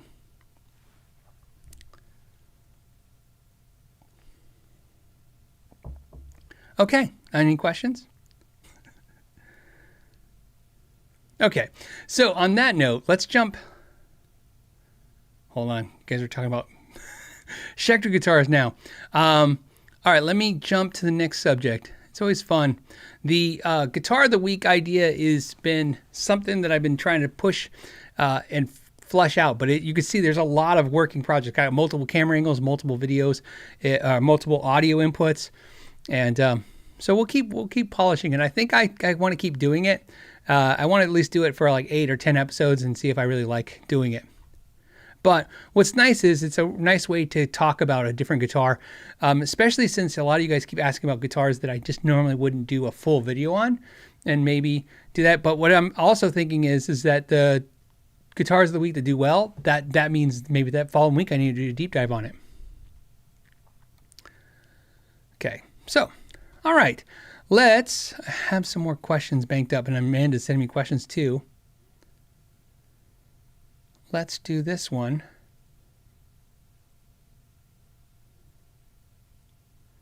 Okay. This was believe it or not, was a super chat that apparently I missed on March 29th. So Pandemic 7, come on Pandemic 7, we don't even want 2, much less 7, says, is it safe to tune up a half step to F? Will it hurt the guitar? If safe, what gauge strings? Or shoulder, I think it means, or should I just use a capo? Well, you can always use a capo. You should have no problem tuning a guitar up a half step. Worst case scenario, in my experience, anything with a thicker, nice maple neck, probably not going to make much difference, and you won't have any issues.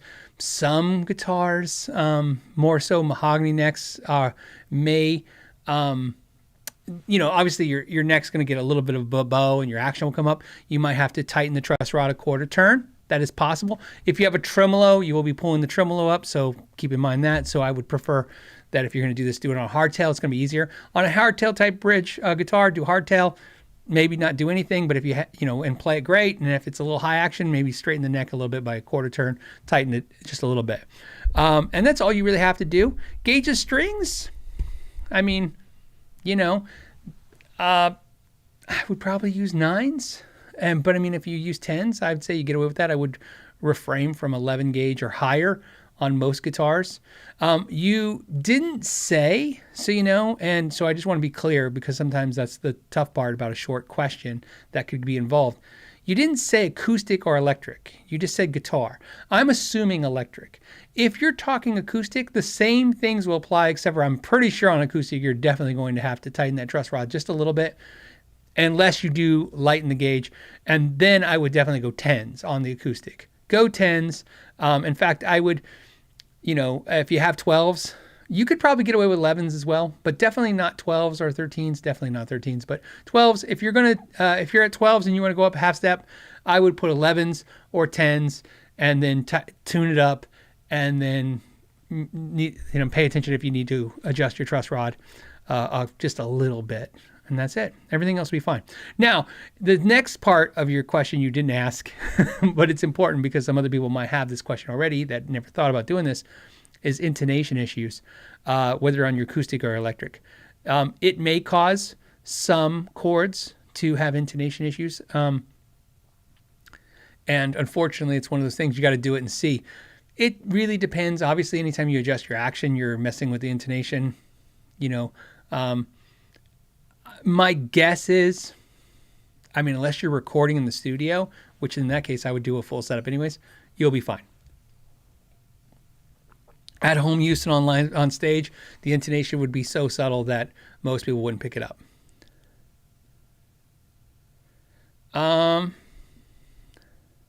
Arnis says, when will we see a deep dive on the heritage? I thought it's the 22nd. I know I mentioned it earlier at another podcast. It's coming up because it's scheduled. I scheduled it out.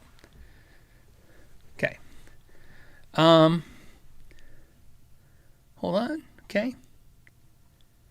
And then there was one other question that was interesting from Lewis, who says, so I officially need more space than I need money. Okay. And I'm selling online, and selling online has been super big frustration. I drove 30 miles for someone not to show up. Yeah, I did that once. I went to a Guitar Center and sat there for an hour and the guy never showed up. And the only thing I was mad about was, I was like, why didn't I go in the store and just go look around? The whole time I just sat in my car. I should have told him, like, you know, I just felt weird about saying, meet me inside the Guitar Center, but I sat in this parking lot for an hour and the guy never showed up. So that was the last time I ever tried to sell anything and meet someone, because it was like, oh, I'm stood up on a purchase. But I understand. Anyways, he says, how screwed would I be selling to Guitar Center? Well, screwed is an interesting term in the idea of it's true and perceptionally. First of all, value is not just in money. Like you said, your value is in your space more than your money. I'm presented with that problem all the time. And money is valuable. It's just space to me is so much more limited. Sometimes I have to sell stuff. Sometimes I sell stuff just literally because, I trip over it. I've tripped over stuff just because it's like everywhere, and you've as a YouTube channel you've run out of spaces where to shove this stuff, because some of it's here and it's waiting for a company to finally send a return authorization for it. Sometimes it's here because they left it. You know how many companies, especially inexpensive gear, you can almost bank on it. They send you the stuff and then you're supposed to send it back when you're done, and they just never ask for it again. But it's scary because some companies don't ask for it back, but then 2 years later, I'm not kidding, they send you an email going, okay, yeah, we were just going through our books. We need that pedal back. And you're like, okay. So pedals aren't so bad, but guitars get a little dicey, and amps to sit on. So here's the thing about Guitar Center and selling stuff to them and to music stores. We've talked about this many times and in the same way. You're going to have to, if you're going to make that decision, you already know what to expect. You're going to get less for it than if you sold it on your own. So if you're asking me, is the convenience worth what you lose selling yourself? It could be. I mean, getting rid of all your stuff. The only problem that sucks now is in this market, it's not the same market it was, which means if you take all your stuff down to Guitar Center or to your local mom and pop, which I actually recommend almost to do so more, you're looking at the fact that you could haul all that stuff there, and they're only going to take a small portion of it. That's the biggest thing about this. You understand, it's not as easy as I took all my guitars down to the Guitar Center and they took them all and they didn't give me anything for them. They're going to cherry pick what they like, give you very little for it, and then send you home with all the stuff. You'll have less stuff than you went there with, but they won't. The odds of them buying it all, it's going to be very little. A lot of people are putting comments in the questions. They're going to say 50% of what it's worth. If you're not aware, Guitar Center gives you a discount. I think it's like 10% off if you buy stuff there. Plus, depending on your state and city, you may not have to pay sales tax on the stuff you buy. This is one thing that I caution you. Again, you have to know your city-state laws, because it can be different for different cities and states throughout the country. But in some cases, that's one of the downfalls of getting a gift card. So what I tell you is, if you are thinking about trading in your stuff, like selling your stuff and getting less, to get rid of it and get something more expensive or less stuff, like trade, I would check the store first. It's a habit I've been doing for many years. I don't take my stuff into the store until I walk the store first, and if there's anything I can possibly go, oh yeah, I will totally take that. Then I go out and get the stuff, bring it in, and say, what do you give me for purchase and trade? Now, if they give it to you on trade, what's great is like I said, Guitar Center will give you a 10% discount on what you buy. I think it's only new gear, but I could be wrong. Again, they have it on their website. Look it up. But more importantly, you won't pay sales tax. Now, here's what's as important. If you trade in $1,000 worth of stuff and you find a guitar on the wall for $1,000, you can straight trade for that. You don't have to pay the sales tax. The person who buys your used gear will pay the sales tax. Not in every city, not in every state, but most. But if you go to a Guitar Center and go, okay, I will just take a gift card, so that's why I'm telling you, caution you on that.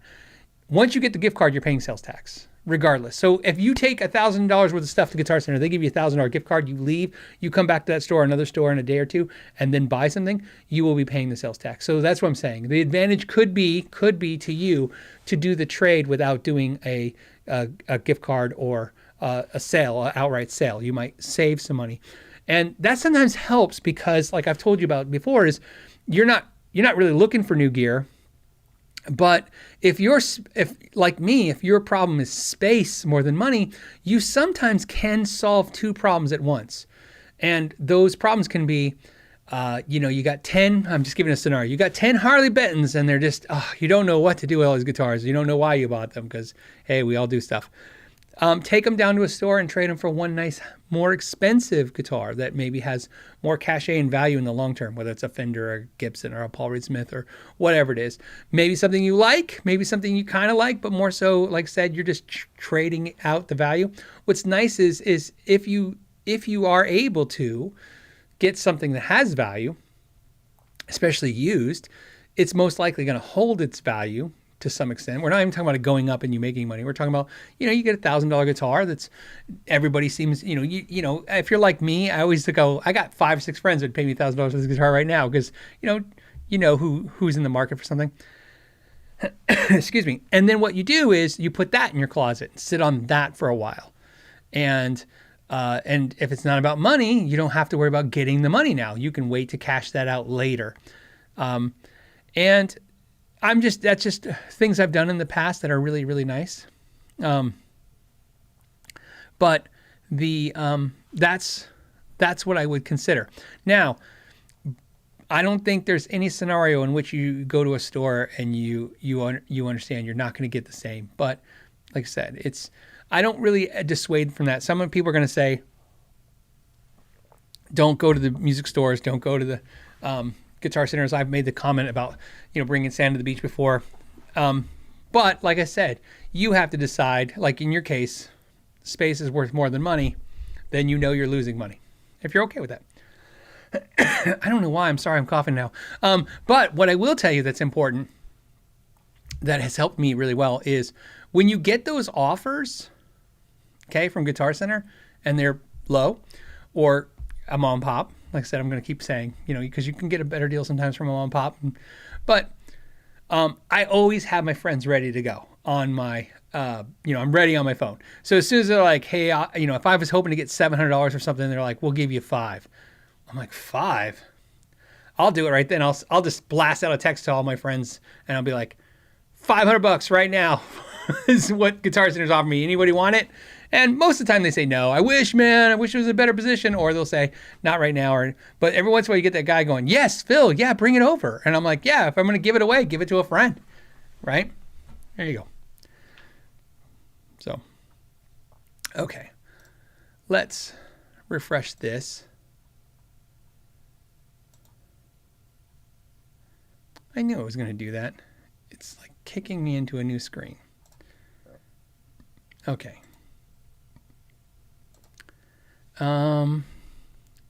We have Belt.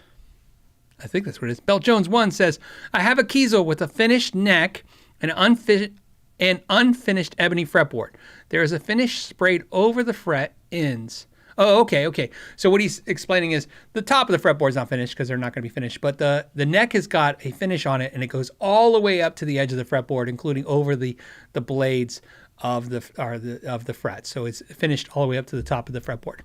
Okay, and it was sprayed over by the factory, so it's stock. But it's bubbling up where the frets are sprouting.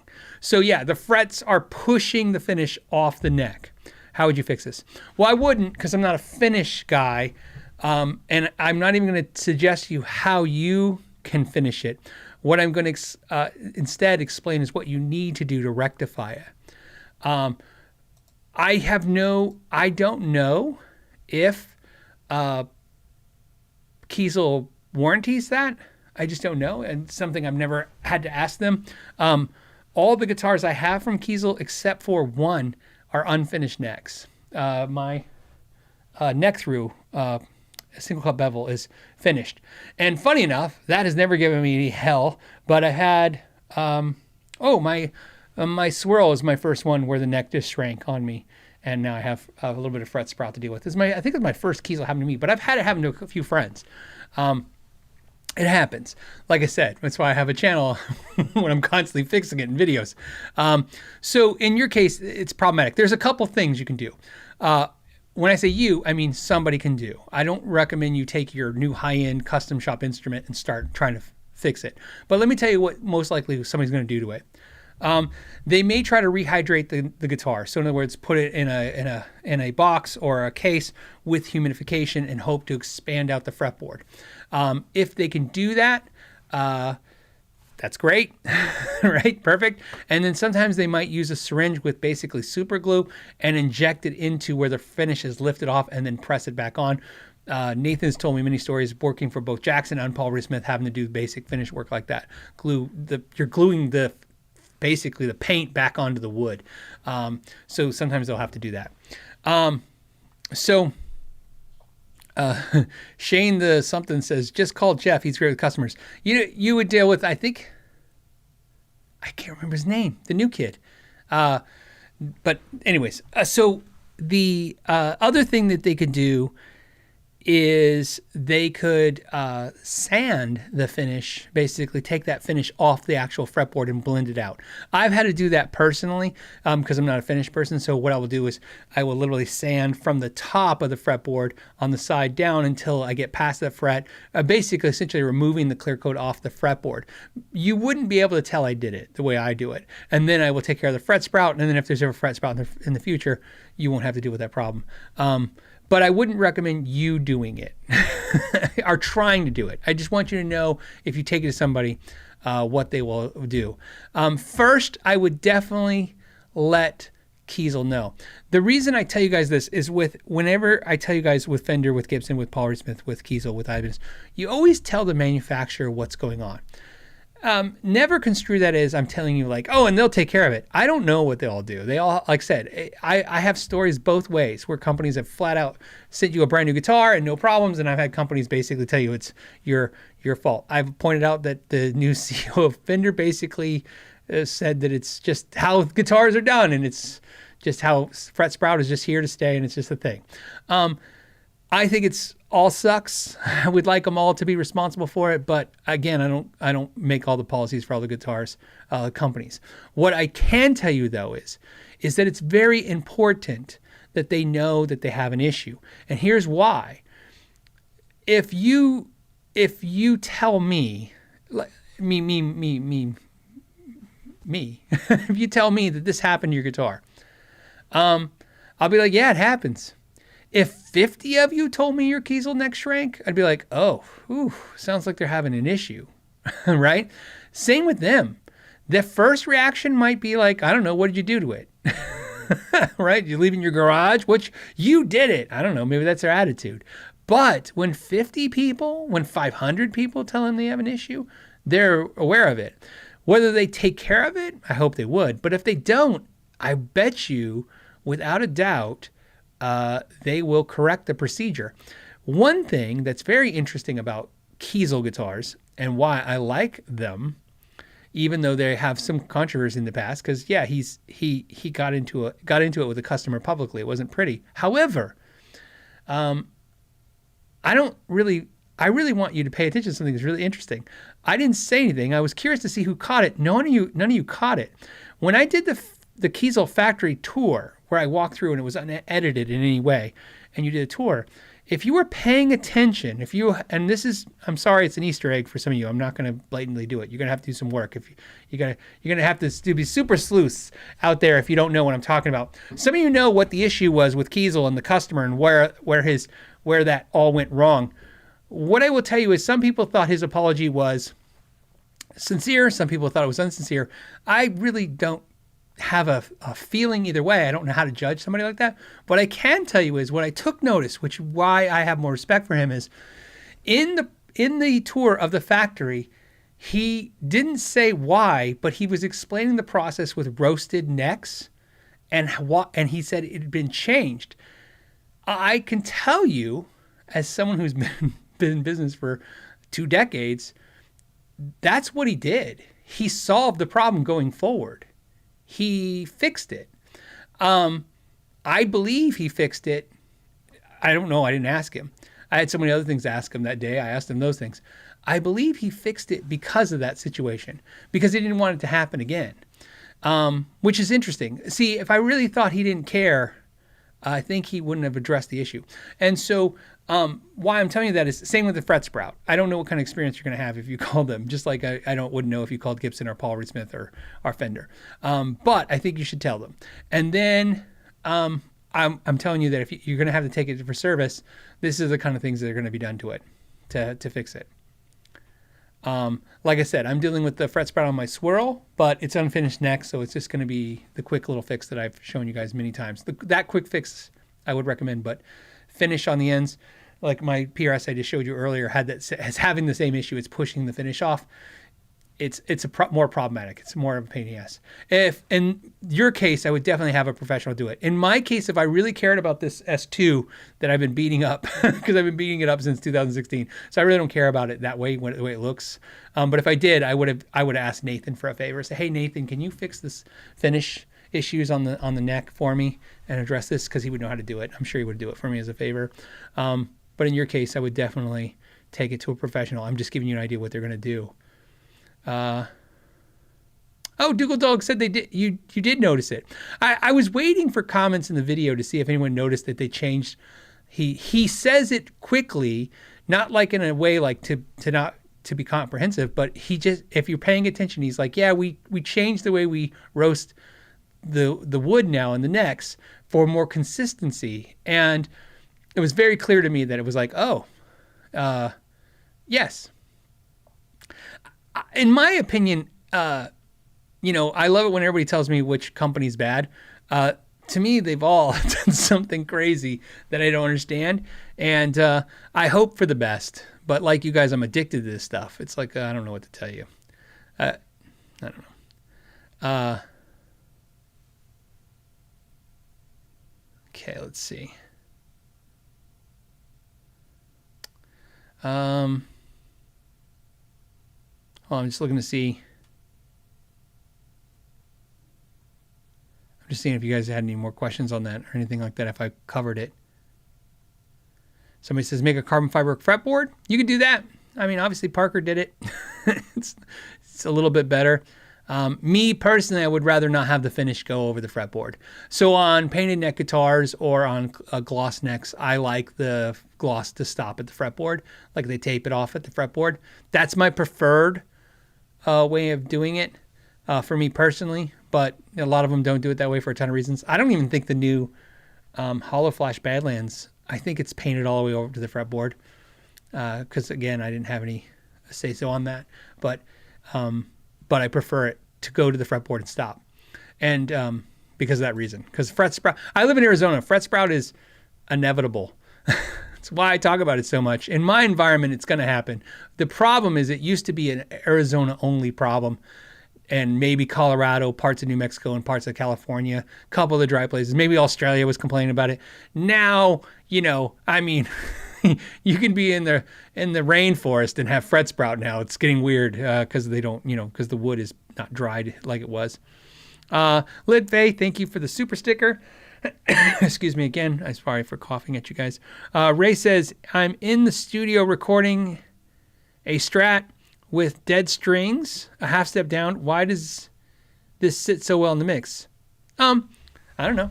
Strats, Strats to me, which is why I love them, to me are always great in the mix. I think that's what Tellys do great in the mix, not so much as Strats. As a bass player, I like P basses in the mix more than jazz bass. Jazz bass is a little too, has too much of a, it's too much of a showboat instrument, even though I have jazz basses. I prefer P bass. I think the P bass and the Fender Strat are perfect for being in a mix. And I like my strings deadened a little bit for when I'm recording too, for the same reason. I'm not a virtuoso. I'm not a solo player. So I kind of always in the rhythm. And in the rhythm, I kind of want it to be, I like it that way. So that, I don't know if that's an answer to your question, but that's I agree with you. I like it the way it works when the way it works like with you. Shane says, "Hey Phil, I took your advice and took 8 unwanted pieces of gear in for trade and walked out with an awesome used R8. Oh, Gibson R8. That's a nice guitar. I really feel like I came out a winner. Thanks so much for advice." And this ties into what was the sign on? Your advice, your question, Lewis, about how screwed you be going to Guitar Center. Look, that trades sometimes are the best way to come out ahead on a guitar. And in my experience of trades with stores, not with people, those go well too, but you got to be more strategic. Because again, you're talking to a person who is just like you. They're thinking like you. You both have the same agenda. You want to come out ahead. The store doesn't need to come out ahead the same way you do. Okay. Sometimes the store is thinking, wow, I got this really expensive guitar. It's really hard to sell. It's a lot easier to sell a lot of less expensive stuff that's used. I mean, it's like every day. So here's what I mean by that. I like the strategy. I go in the store, I find the guitar that I want or the amp I want, the high-end thing. I find what I want first. I know the price. And then I can reverse engineer it. I can go home, go on Reverb, in Guitar Center's case, go on Guitar Center's website, but also use Reverb and eBay. Go and look at what the stuff I want to trade is going for, and then take the number, which is going to be 50 to 60% of that. Okay. If you're lucky, it's 60% of the value. So if it sells for 1,000, you'll get 6. If you're not lucky, you're going to get 5. There's no reason to take less than 50% of something's value unless it's absolutely useless and you don't want it. So if you want a $2,000 guitar, you know what you're trying to do. You're trying to bring them $2,000 worth of stuff that they'll give you $2,000 for. You walk out with a high-end guitar. And that sometimes is a better win. Justin says, what if you don't have a lot of gear? What are you watching here for then? Just kidding. No, man, Justin, I understand. If you don't have a lot of gear, you're lucky. I don't think a lot of players, look, most players that have a lot of gear don't want a lot of gear. That's not what some do. Some just like to have a lot of stuff. It's really like an accumulation. I like the term curated. This is a curated collection of guitars. Over the years, it's guitars that I thought I wanted and then I don't, so I'm stuck with them because I don't know what to do with them. Guitars that I absolutely love. Yeah, I mean, there's just going to be different, guitars are in different stages of.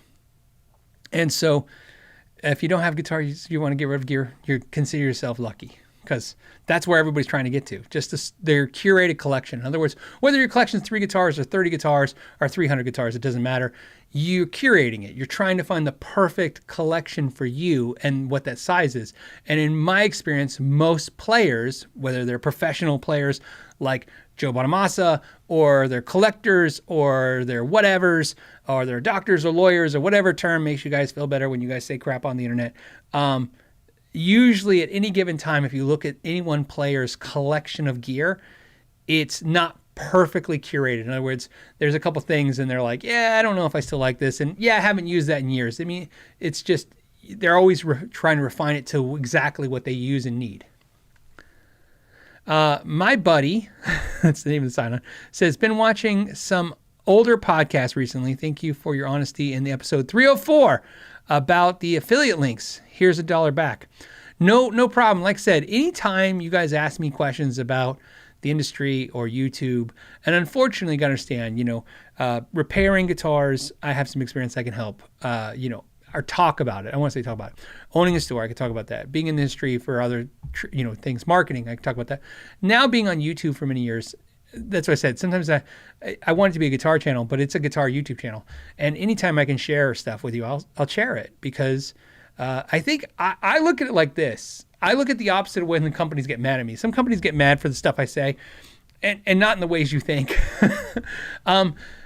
They get mad because they think I believe they're wrong in thinking the way they do, but they think that I'm somehow telling the world some business. And what I tell them over and over again is I'm telling a small group of interested people that want to be educated about it. That's totally different. So when I talk about affiliate programs, or if I talk about, because you can understand most of the stuff I talk about are the business relationships I currently have or I have. So of course you can imagine some of the businesses like, why are you talking about this? And if I'm allowed to, I will talk about it. If I'm not, unfortunately I can't. But I talk about it because I'm like, because the group that's watching this show, which seems big to you, is not that big. The guitar, I mean, big guitar channels get 1 million views. They all, they get 500,000 views. The podcast video gets, when I'm killing it, it could get 50,000 views. On average, it can get down to 30, 40,000 views, which is a lot. Some channels would be like, I'd kill for that. But in the grand scheme of things, you have to be interested in this subject to listen to me talk about it. And so if you are, which I think you guys are, I talk about it. And affiliate links are one of those things. How do these YouTubers, how do I make money? How do the companies work with me and make money? Yeah, I think it's important. Because otherwise, you listen to the comment sections, which are mostly wrong. And it's not because they're commenting. It's just most people don't understand. They go, oh, this guy was paid to say. I just deal with it today. Somebody said, I'm paid by PRS, and therefore I say things bad about Gibson. I've never received a single dime from PRS ever. And I bought all my, no, not even all. I've actually gotten free Gibsons. So not from Gibson, though. Isn't that funny? I got a free Gibson from AMS, American Music Supply. When I say free, it means it was, sent to me in exchange for content because I wanted it.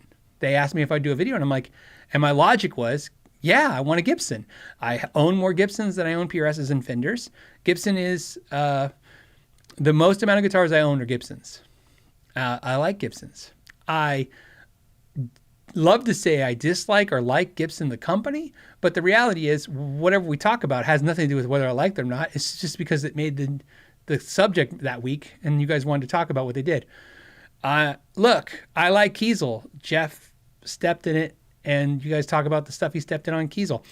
Paul, he doesn't really step in a lot of problems. He doesn't create a lot of problems. So PRS doesn't get discussed that way on the channel a lot. We usually talk about the guitars. That's what's great.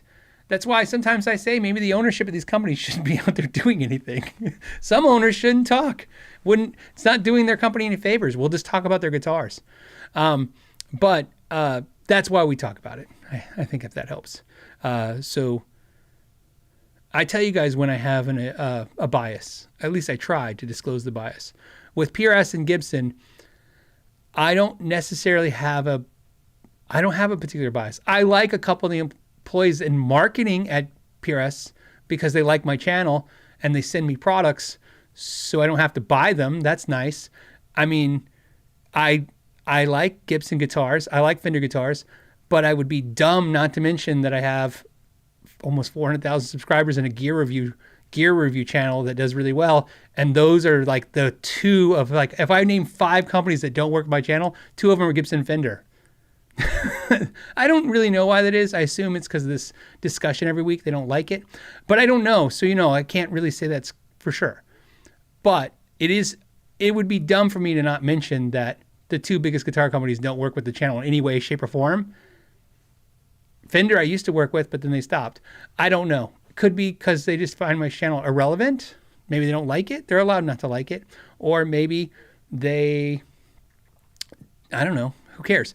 My point is, there is as many Fender videos and Gibson videos as PRS videos as Ibanez videos as any other videos. I try to put all the stuff on there that I think is interesting.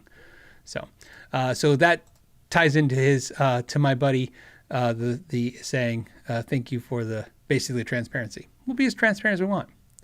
So that's great. Remember, at the end of the day, all my money from this platform comes from you guys. It's 90-something%. I'm saying 90 because I don't know. It used to be 95. I think it's actually gone down. I think it's closer to 92, 90.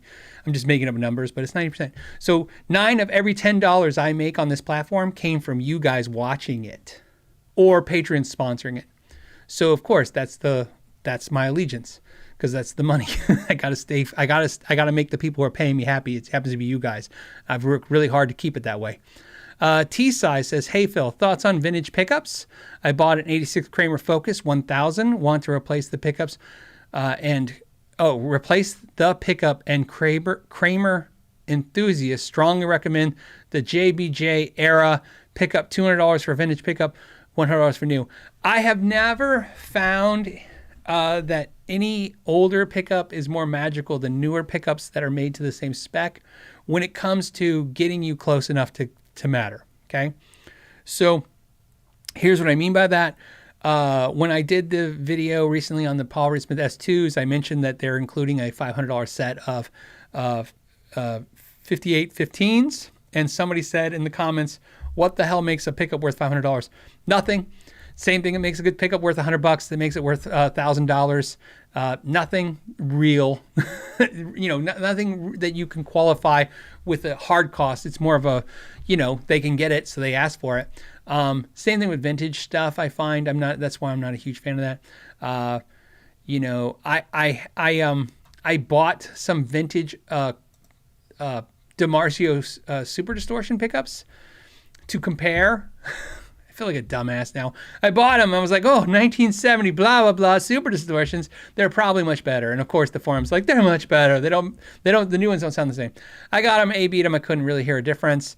Later in the discussion with Larry, I found out pretty much that I think they're using the same machines and the same people and the same, this is the same. I'm like, he wasn't very shocked that I didn't find much difference in the sounds.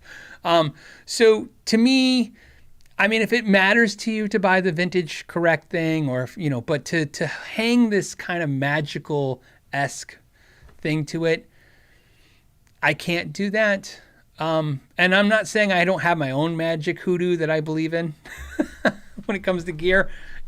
It's just not vintage. There's nothing that makes me believe in all my years that something that was made basically in someone's basement 50 years ago can't be replicated to some degree to get it close enough. And I just can't argue the last 10% of anything. If somebody says, if somebody's arguing with me that Gibson made a replica of a 1959 Les Paul down to the T, I would assume that if you played them and somebody said, but the real one sounds better and feels better, I'm not going to disagree with that. But I am going to say that I'd be shocked if it wasn't 10% better. It's not a huge difference. It's not night and day. And I need night and day differences sometimes to justify price for me. So, and then Average Joe is saying a JBJ is a JB made by MJ from the custom shop. And again, I've talked about this before. Fender, when I was a dealer, they gave me a set of Abigail Ybarra pickups as a gift. I didn't even like them. I put them in. I hyped it up in my head that these were going to be the magical pickups. I put them in and I thought they sounded fine.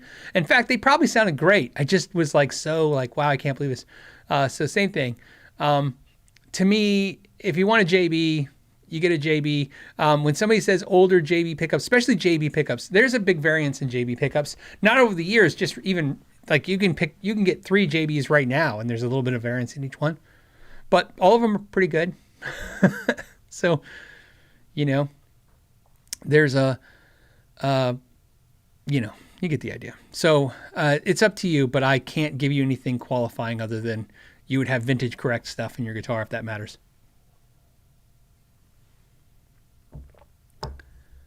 I talk about this. Think about this. I talk about it with my own set of pickups.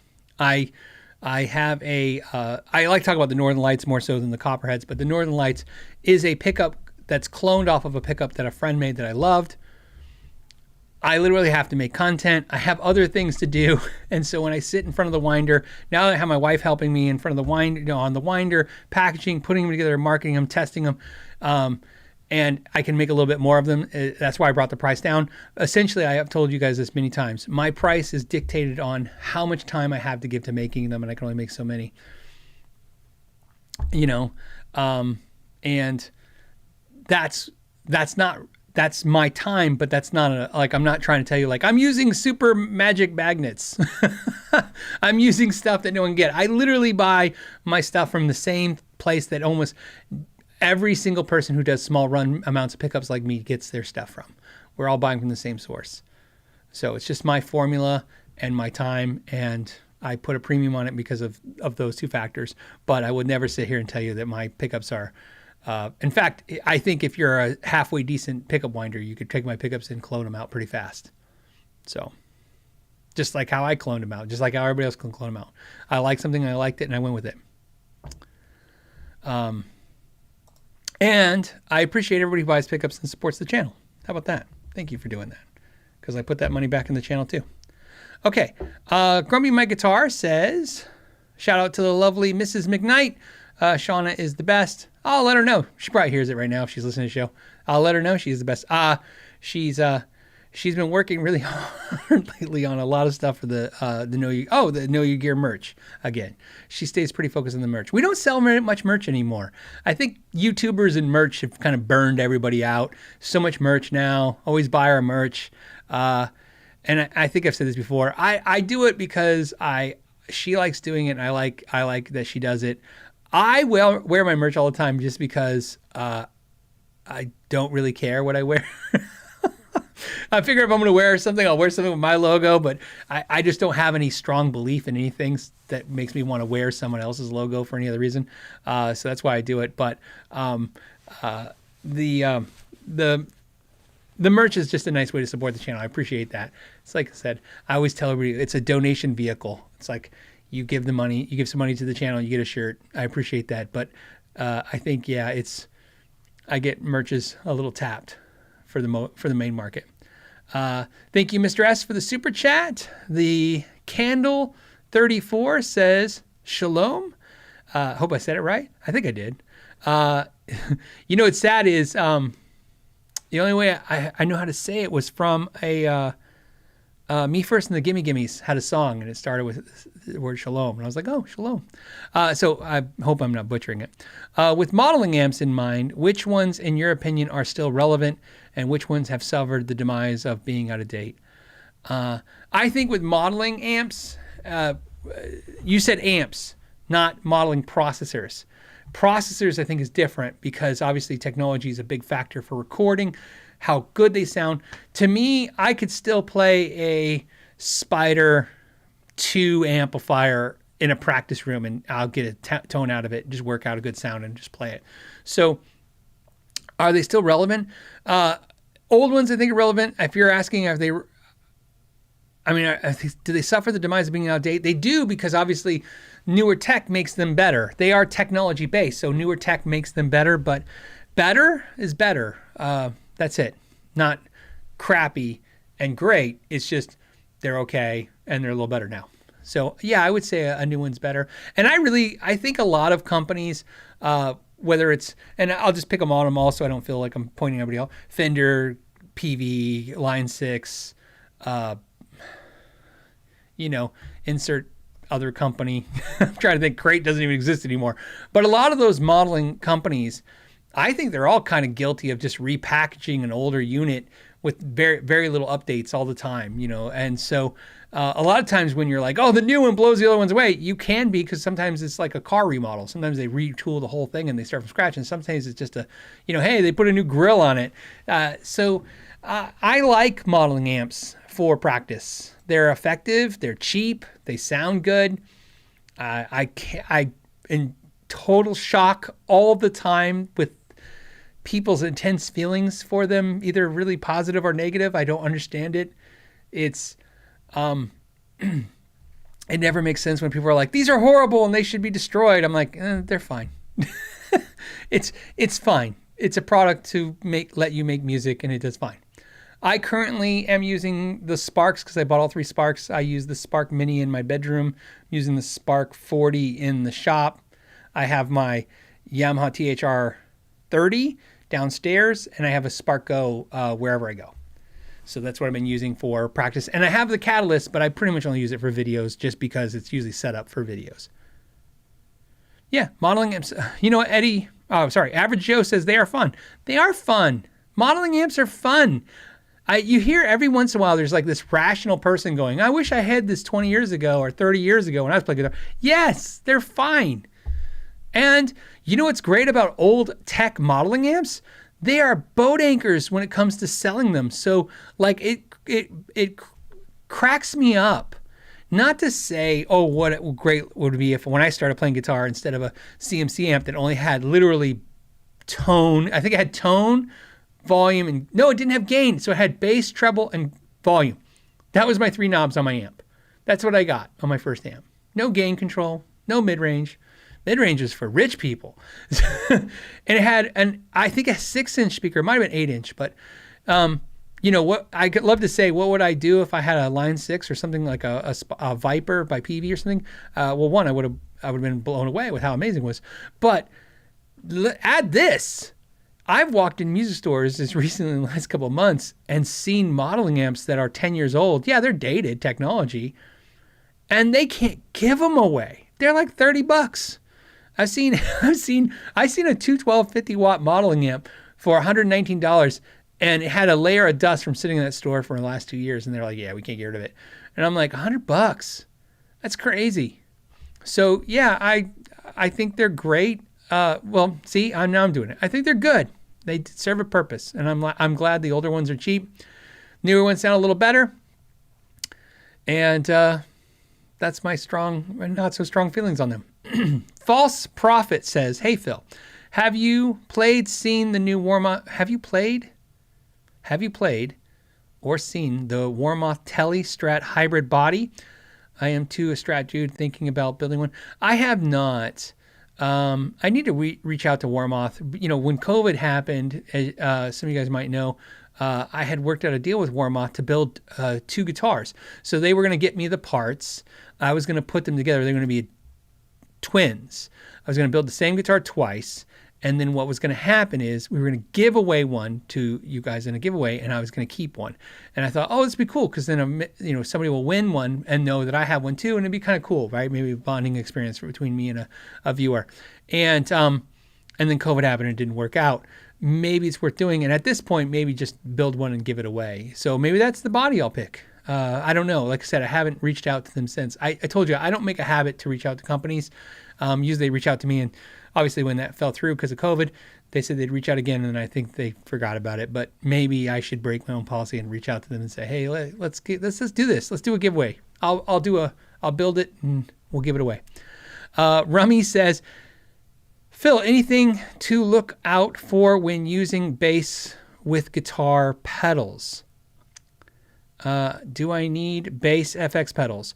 I like how it sounds with the tumness and the MXR phaser.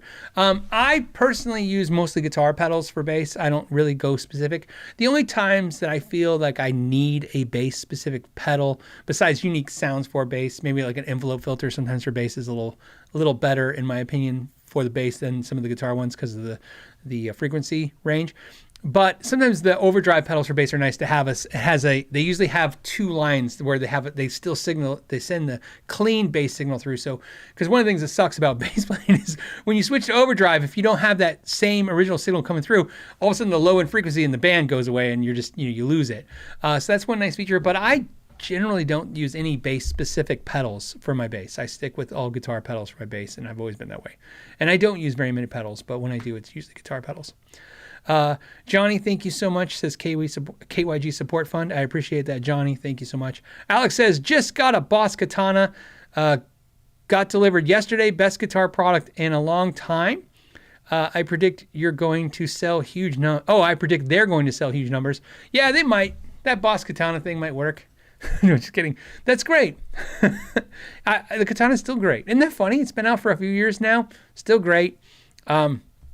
I slightly preferred the Catalyst to it, and there's a couple reasons why, but it's not like I like the Catalyst and don't like the Katana. It's just I had one of each, and I just preferred the Catalyst for a couple things, but both were really great. I think the Katana is still a great quality product, and I think it's just, I don't know, it's just nice to know that, for a decent amount of money, you can get something really good. Tom says, Tone Jar, thanks for what you do. Wow, thank you for the huge super chat, man. I appreciate that. It's very nice to you guys. Thank you so much for all that support the channel all the way. Amanda says, no more super chats, please. Yeah, I tried to turn them off a minute ago and it wasn't working. So yeah, don't do it. I tried to turn them off at the end so we don't have any overflow. One quick thing, and I see that I have a left-hand paw. I'm going to do his super chat or their super chat. But one thing about super chats, and just because it came up last week, somebody super chat got missed. Something to understand. I haven't said it in a while, so I should tell you again. Super chats are, because it's money, because you guys are paying to the channel. It's accountability. In other words, YouTube gets 40% of that basically, right? 45, but it's definitely 40%. So if you give me $10, they get 4 and I get 6. That's how super chats work. Because it works like that, they archive them. I have them in the order I've ever received all of them, and it goes back 2 years. I tell you that because I used to say this all the time, and I maybe have been remiss about not saying it recently, but when you super chat the channel, if I miss it for any reason, please feel free, make a comment, send an email. Usually the moderators like Amanda and the guys, they will catch it and tell me. Amanda's usually on it dead. As soon as the video ends, she's like, you missed 2. These are them. I'm like, okay. But like I said, I have them in the system. So if I ever miss one for any reason, please just let me know and I'll go grab it and do it like I did this week or the following week. That's what's great about them. That's why, by the way, I try to answer them towards the end of the show. This is how long the show's been going. I haven't said it in years. The show used to be an hour long, and the idea was always in the first hour, I do pretty much none of the super chats. I try to stick with who came early and who I can see at that time.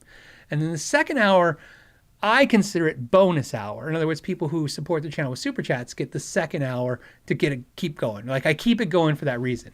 And that's why, so you know, if for those of you who have been joining new in the last couple years, when you go back and you see a show and it's only an hour and a half versus 2 hours, 2.5 hours, you see now a show, it's hour 30 minutes.